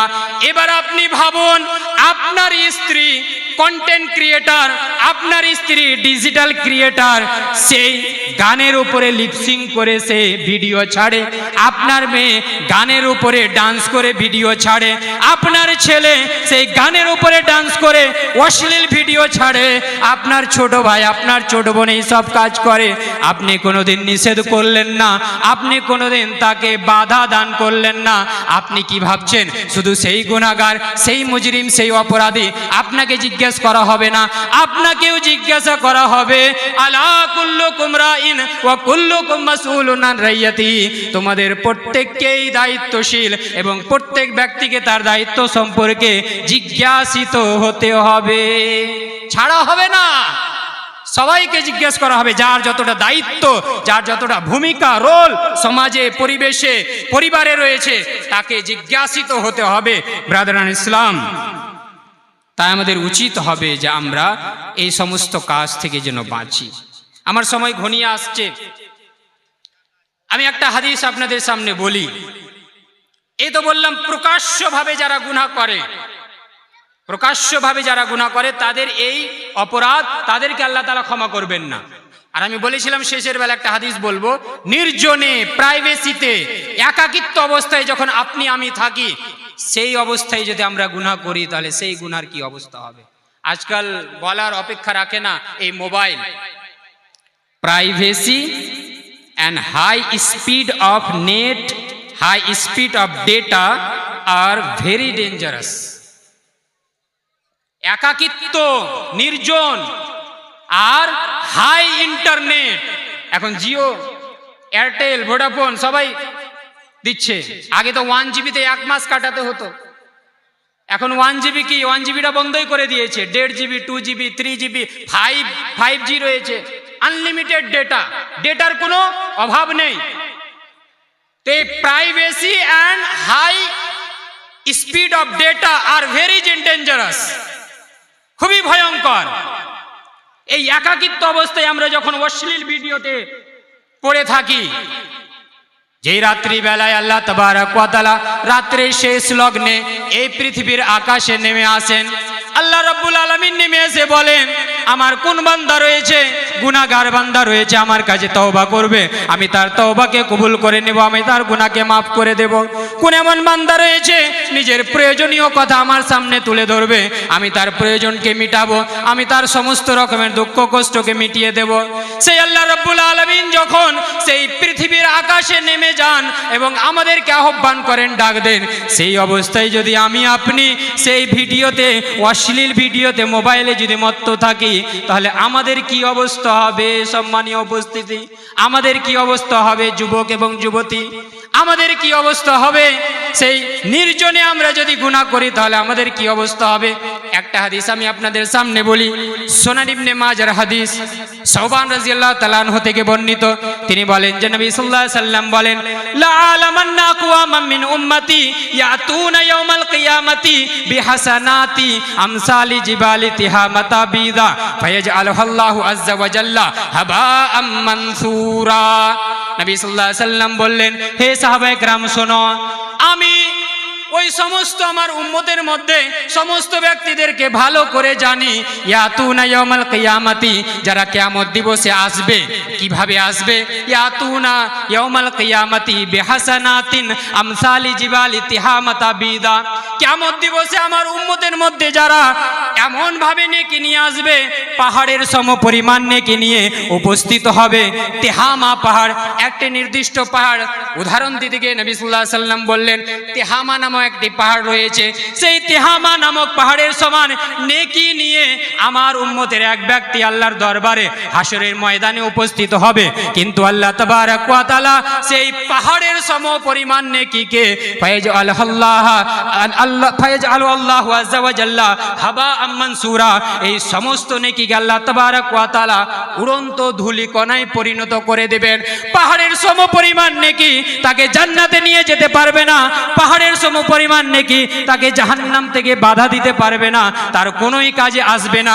এই ভয়ঙ্কর বাণী যখন সাওবান রাদিয়াল্লাহু তাআলা আনহু শুনলেন, তখন সাওবান রাদিয়াল্লাহু তাআলা আনহু নবী সাল্লাল্লাহু আলাইহি সাল্লামকে জিজ্ঞেস করলেন, ইয়া রাসূলুল্লাহ সিফহুম লানা জাল্লিহিম লানা আল্লাহ নাকুনা মিনহুম। হে রাসূলুল্লাহ সাল্লাল্লাহু আলাইহি সাল্লাম, আপনি একটু তাদের পরিষ্কারভাবে আলোচনা করে দিন, কারা এই হতভাগা হবে যারা পাহাড়ের সমপরিমাণ নেকি নিয়ে আসবে, কিন্তু সেই সমস্ত নেকিকে ধুলন্ত উড়ন্ত ধূলিকণায় পরিণত করে দেওয়া হবে, কোনো কাজে আসবে না। তারা কারা হবে? হয়তো না জানি, না জানতে গিয়ে হয়তো আমরাও সেই গুনাহগার হয়ে যেতে পারি। আপনি একটু ভাবুন, সেই সাহাবায়ে কেরাম, যেই সাহাবায়ে কেরামের ব্যাপারে নবী সাল্লাল্লাহু আলাইহি সাল্লাম বলেন, সেই সাহাবায়ে কেরাম যদি সেই সাহাবায়ে কেরাম যদি এক মুদ পরিমাণ প্রায় 600 গ্রাম যদি সে সোনা আল্লাহর পথে ব্যয় করে থাকে, সাদকা করে থাকে, আর আমি আপনি যদি পাহাড়ের সম পরিমাণ যদি সোনা সাদকা করি, সেই সাহাবায়ে কেরামের সম্মান, সেই সাহাবায়ে কেরামের স্থানে আমরা পৌঁছাতে পারবো না। সেই সাহাবী সাওবান রাদিয়াল্লাহু তাআলা আনহু, তাদের ঈমানি স্পিরিট দেখুন এবং আল্লাহর ভয় ভীতি দেখুন। সেই সাহাবী জিজ্ঞেস করছেন, ইয়া রাসূলুল্লাহ সাফিসিফুহুম লানা জাল্লিহিম লানা আল্লাহ নাকুনা মিনহুম, আমাদের দ্বারা সেই গুনাহ যেন না হয়ে যায়। এই জন্য তাদের এই সম্মান, এই জন্য তাদের এই মর্যাদা, এই জন্য তাদের এই মাহাত্ম্য। নবী সাল্লাল্লাহু আলাইহি সাল্লাম বললেন তার উত্তরে, হে সাওবান শুনো, ইন্নাহুম ইখওয়ানুকুম ওয়া মিন জিলদাতিকুম, তারা যারা পাহাড়ের সমপরিমাণ গুনাহ নেকি নিয়ে আসবে কিন্তু কোনো কাজে আসবে না, তারা কারা হবে? তারা তোমারই ভাই হবে, তোমারই পরিবেশে তারা উঠা বসা করবে, অর্থাৎ তারা কোনো অন্য গ্রহ থেকে আসবে না, অন্য কোনো পৃথিবী থেকে আসবে না, তোমাদেরই সমাজে, তোমাদেরই সোসাইটিতে তারা চলাফেরা করবে। কিন্তু তারা, তাদের মধ্যে আর একটা গুণ থাকবে যে তারা ওয়ায়াখুজুনা মিনাল লাইলি কামা তাখুজুন, তারা রাত্রিবেলা উঠে তাহাজ্জুদের নামাজও আদায় করবে।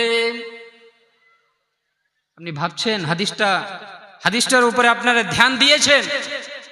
তাহাজ্জুদের নামাজও তারা আদায় করবে, কিন্তু পাহাড়ের সমপরিমাণ নেকি নিয়ে গিয়েও সব নেকিকে ধুলার মতো উড়িয়ে দেওয়া হবে, কোনো কাজে আসবে না। তোমাদেরই ভাই হবে, তোমাদেরই সমাজে তারা উঠা বসা করবে, পাহাড়ের সমপরিমাণ নেকি নিয়ে আসবে, তাহাজ্জুদের নামাজ পড়ে পড়ে পাহাড়ের সমপরিমাণ নেকি নিয়ে উপস্থিত হবে, কোনো কাজে আসবে না। কেন কাজে আসবে না? তাদের মধ্যে একটা অপরাধ থাকবে, একটা গুনাহ থাকবে, ভয়ঙ্কর গুনাহ। সেই গুনাহ হচ্ছে ওয়ালাকিন্নাহুম ইযা খালাউ বিমাহারিমিল্লাহি ইনতাহাকুহা। যখন তারা নির্জনে যাবে, প্রাইভেসি তারা যখন পাবে, একাকিত্ব অবস্থায় থাকবে, তখন তারা বলবে, আরে আমি এখন তো আমাকে কেউ দেখছে না, এখন তো আমি মৌলানা সানাউল্লাহ ফাইজি না, মানুষের সামনে তো আমি এখন বক্তব্য দিচ্ছি না, এখন তো আমি অমুক মৌলানা না, এমন তো আমি ধুমুক মৌলানা না, এখন তো আমি সর্দার না, এখন তো আমি মোল্লা না, এখন তো আমি কোনো মেম্বার না, এখন আমাকে কেউ দেখতে পাচ্ছে না। এখন যদি আমি অ্যান্ড্রয়েড মোবাইলকে খুলে একটা অশ্লীল ভিডিও দেখে নিই, কেউ দেখতে পাবে না। কিন্তু রব্বুল আলামিন, খালিকে কায়নাত, মালিকে আরদ ও সামা, সে আল্লাহ রব্বুল আলামিন সদা সর্বদা আপনাকে আমাকে দেখছেন। সেই একাকিত্ব অবস্থায়, নির্জনে, প্রাইভেসির অবস্থায় যে গুনাহ করবে, সেই গুনাহ করার কারণে, এই একটি অপরাধ করার কারণে পাহাড় সমপরিমাণ নেকি হওয়া সত্ত্বেও তাকে জাহান্নামে যেতে হবে। এই নেকি কোনোই কাজে আসবে না। দেখলেন সম্মানীয় উপস্থিতি, ব্রাদারান ইসলাম। আর আজকাল এই একাকিত্ব অবস্থায় নির্জনে গুনাহ করাটা খুবই সহজ হয়ে গেছে। ব্যভিচার করা, জেনা করা, এই মোবাইল এসে খুব সহজ হয়ে গেছে। মোবাইলের অনেকগুলো ভালো দিক রয়েছে, অনেকগুলো ভালো দিক। মোবাইলের বক্তব্য শুনে, আলিম ওলামার বক্তব্য শুনে অনেকে সংশোধন করে নিয়েছে নিজের জীবনে, কিন্তু আবার অনেকে গুনহার সমুদ্রে ডুবে গিয়েছে, গুনহার সমুদ্রে ডুবে গিয়েছে এই মোবাইলের কারণে। बच्चों के हाथ में दो तो रोना बंद, আর জওয়ানों के हाथ में दो तो सोना बंद। এই হচ্ছে মোবাইল। বাচ্চাকে দিলে সঙ্গে সঙ্গে কান্নাকাটি বন্ধ, আর যুবকদের হাতে দিয়ে দেন, রাত্রিবেলায় ঘুমানো বন্ধ, পুরো রাত অতিবাহিত হয়ে যায়, ঘুম আসে না এই মোবাইলের কারণে। এই মোবাইল ভালো দিক রয়েছে, খারাপ দিক রয়েছে। আমাদেরকে সেই খারাপ দিকটাকে ছাড়তে হবে। প্রত্যেক জিনিসেরই পজিটিভ নেগেটিভ দিক রয়েছে। একটা চাকু, সেই চাকু দিয়ে আপনি সবজি কাটবেন, ভালো জিনিস, কোনো অসুবিধা নেই। মাংস কাটবেন মেহমানের জন্য, বাড়ির জন্য, খাওয়ার জন্য, কোনো অসুবিধা নেই। সেই চাকু দিয়ে আপনি একটা মানুষের গলা কেটে দিবেন, ভয়ঙ্কর অপরাধ। সেই মোবাইল আজকে আমাদেরকে জাহান্নামের দিকে নিয়ে যাচ্ছে। আর সেই মোবাইলের কারণে এখন আপনি ইন্টারনেট দিয়ে আর মোবাইল দিয়ে বাড়িতে বসিয়ে দেন, আর কোনো জিনিসের প্রয়োজন নেই। মুরগা, মুসাল্লাম, পোলাও, বিরিয়ানির চাইতে একদম পছন্দনীয় জিনিস হচ্ছে যে প্রাইভেসি আর high speed of data, internet. তাই বলার উদ্দেশ্য, আজকে আমাদেরকে এইসব জিনিসগুলো ভাবতে হবে যে আজকে আমাদের যুবক যুবতীরা কোথায় যাচ্ছে। আজকে যুবক যুবতীদের মধ্যে একটা জিনিস দেখতে পাওয়া যায়, বেপরদা, অশ্লীলতা। সেই রন্নুচকের রাস্তা থেকে যখন আমি আসছিলাম, 2 দিনই, কালকেও আজকেও, আসার জায়গা নেই। এইদিকে দোকান বসার অনুমতি দেয়নি, ওইদিকে দোকান বসিয়েছে। আমরা এই তো মুসলমান, 2 দিনের ইনকামের জন্য আমরা জলসার মেহফিলকে, জলসার পরিবেশকে আমরা নষ্ট করতে চাই, কোরআন এবং হাদিসের পরিবেশকে আমরা নষ্ট করতে চাই। দ্বীনি মজলিসের নামে আমরা যে সব গুনাহ করি, অপরাধ করি, সেই গুনার গ্রেড অনেক বেশি, অনেক বেশি। আপনি একটা গুনার মজলিসে গিয়ে গুনাহ করবেন, সেই গুনাহ, আর জলসার নামে আপনি একটা গুনাহ করবেন, সেই গুনার মধ্যে অনেক পার্থক্য রয়েছে। জলসার নামে আপনি মেলা ঠেলার নামে বের হচ্ছেন বাড়ি থেকে, আর লিপস্টিক পাউডার মেকআপ করে আর বিউটি পার্লার থেকে এসে আপনি বের হচ্ছেন, আর আপনি ছেলে যুবক, আপনি বের হচ্ছেন সেই মেয়েকে ধাক্কা মারার জন্য। নবী সাল্লাল্লাহু আলাইহি ওয়াসাল্লাম কি বললেন, ভয়ঙ্কর বাণী, সহিহ মুসলিমের হাদিস। নবী সাল্লাল্লাহু আলাইহি ওয়াসাল্লাম বলেন, নিসাউন কাসিয়াতুন আরিয়াতুন মুমিলাতুন মাইলাত রুউসুহুন্না কাসনিমাতিল বুখতিল মাইলা লা ইয়াদখুলনাল জান্নাতা ওয়ালা ইয়াজিদনা রিহাহা ওয়া ইন্না রিহাহা লা ইউজাদু মিন মাসিরাতি কাযা ওয়া কাযা। নবী সাল্লাল্লাহু আলাইহি ওয়াসাল্লাম বলেন, কিয়ামত যখন নিকটবর্তী হয়ে যাবে, কিছু মহিলার আবির্ভাব হবে, কাসিয়াতুন, তারা কাপড় পরে থাকবে, আর ইয়াতুন, দেখতে একেবারে উলঙ্গ। আজকে ফ্যাশনের নামে, অধিকারের নামে, অ্যাক্টিং এর নামে, আজকে আমাদের কাজের নামে মেয়েদেরকে উলঙ্গ করতে আমরা ব্যতিব্যস্ত। পর্ন স্টার শব্দ দেখছেন, স্টার, প্রস্টিটিউশন এবং প্রস্টিটিউশনের কাজ, এগুলো আগে বলা হতো, এখন সেটাকে স্টার নাম দেওয়া হচ্ছে, সেটাকে গ্লোরিফাই করা হচ্ছে, নরমালাইজেশন করা হচ্ছে। এগুলো নরমাল বিষয়। অ্যাক্টিং এর নামে একজন ছেলে একজন মেয়ের কাছে ভিড়তে পারে, কাছে আসতে পারে। আমার মুসলিম ঘরের মেয়ে, মুসলিম ঘরের ছেলে, একজন মেয়ের বিয়ে হয়েছে, তার স্বামী রয়েছে, কিন্তু সে অপর একটা অবিবাহিত ছেলের সঙ্গে, কন্টেন্ট ক্রিয়েটার, তার সঙ্গে সে ভিডিও বানায়। তার স্বামী এতটাই কাপুরুষ, মূর্খ এবং কামিনা, সে কি করে এটা সহ্য করতে পারে যে তার স্ত্রী অপর ছেলের পা টিপে দিবে, অপর ছেলের সঙ্গে ডান্স করবে, অপর ছেলের সঙ্গে অশ্লীল ভিডিও বানাবে? স্বামী হয়ে কি করে সে সহ্য করতে পারে? মুসলিম ঘরের হয়ে কি করে সহ্য করতে পারে? আজকে আমরা কোথায় বিরাজমান করছি? নিসাউন কাসিয়াতুন আরিয়াতুন, কিছু মহিলার আবির্ভাব হবে যারা কাপড় পরে থাকবে কিন্তু দেখতে সম্পূর্ণ উলঙ্গ। আরিয়াতুন মুমিলাতুন মাইলাত, তারা বিউটি পার্লার থেকে এসে মেকআপ করে তারা ছেলেদেরকে নিজের দিকে আকর্ষিত করবে, নিজেরাও ছেলের দিকে আকর্ষিত হয়ে যাবে। আমি হাদিসের অনুবাদ করছি, নিজের কথা বলি না। পুরুষদেরকেও নিজের দিকে আকর্ষিত করবে, তারাও পুরুষের দিকে আকর্ষিত হয়ে যাবে। এবং তাদের একটা চিহ্ন হবে রুউসুহুন্না কাসনিমাতিল বুখতিল মাইলা, তাদের এই চুল, তাদের এই হেয়ার, তাদের এই মাথার চুল, মাথার এই কেশর হেয়ার স্টাইল, তারা এমনভাবে হেয়ার স্টাইল করবে, তারা এমনভাবে নিজের খোপ্পা তৈরি করবে, বেনি তৈরি করবে যে উটের কুজের মতো উঠে থাকবে। বিভিন্ন রকমের হেয়ার স্টাইল আমরা করি না? অমুক হিরোইন হেয়ার স্টাইল কেমন করে, সেই হেয়ার স্টাইল আজকে আমি করব। অমুক জালসাতে তো ওই হেয়ার স্টাইল করেছিলাম, আজকে এই অ্যাক্ট্রেস, এই অভিনেত্রীর, এই হিরোইনের নকল করব। ছেলেরাও এইদিকে পিছনে নেই। অমুক অ্যাক্টর কিভাবে হাঁটে, কিভাবে কথা বলে, কিভাবে ডায়লগ ডেলিভারি, তার স্টাইল অ্যাক্টিং কি, সেটা তাদেরকে পছন্দ হয়, আমি সেটাকে নকল করব। নবী সাল্লাল্লাহু আলাইহি সাল্লাম বলেন রুউসুহুন্না কাসনিমাতিল বুখতিল মাইলা, তাদের সেই মাথা, তাদের সেই চুল, তাদের সেই বেনি খোপ্পা সেই বুখতি উটের কুহান এবং কুজের মতো উঠে থাকবে। নবী সাল্লাল্লাহু আলাইহি সাল্লাম ভয়ঙ্কর বাণী শোনাতে গিয়ে বললেন লা ইয়াদখুলনাল জান্নাতা, তারা জান্নাতে প্রবেশ করবে না।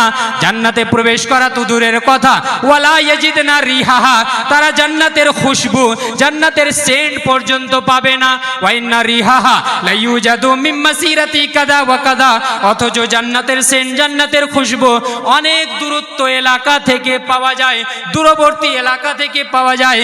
কিন্তু এই মহিলারা এতটাই হতভাগিনী হবে যে তারা জান্নাতের খুশবু পর্যন্ত পাবে না। ব্রাদার ইসলাম, আজকে আমরা কোথায়? যুবক যুবতী, আজকে আমরা কোথায়? প্রয়োজন রয়েছে আজকে আমরা যেই সব কৃতকর্ম, যেই সব কার্যকলাপ, যেই সব কাজের দ্বারা আমরা নিজের যৌবনকে নষ্ট করছি, যৌবনকে ধূলিসাৎ করছি, আমাদের প্রয়োজন রয়েছে। ইসলাম আমাদেরকে ডাক দিচ্ছে, আহ্বান করছে, আমাদেরকে ইসলামের দিকে আসতে হবে, ইসলামের কাজ করতে হবে। যৌবনকালে আপনি যেই কাজ করতে পারবেন, অন্য কালে, অন্য সময়কালে আপনার আমার পক্ষে সম্ভব নয়। তাই আমাদের উচিত হবে যে আমরা এই যৌবনকালকে বিশেষ করে এবং প্রত্যেক সময়কে আমরা বিশেষ ইন জেনারেল ইসলামের কাজে যেন আমরা লাগাই, অতিবাহিত করি। আল্লাহ তাবারক ওয়া তাআলা যেন আমাদেরকে কোরআন এবং হাদিস অনুপাতে নিজের জীবন অতিবাহিত করার তৌফিক দান করেন। আমিন। তাকাব্বাল ইয়া রাব্বাল আলামিন ওয়া আখিরু দাওয়ানা আনিল হামদুলিল্লাহি রাব্বিল আলামিন। আসসালামু আলাইকুম ওয়া রাহমাতুল্লাহি ওয়া বারাকাতুহু।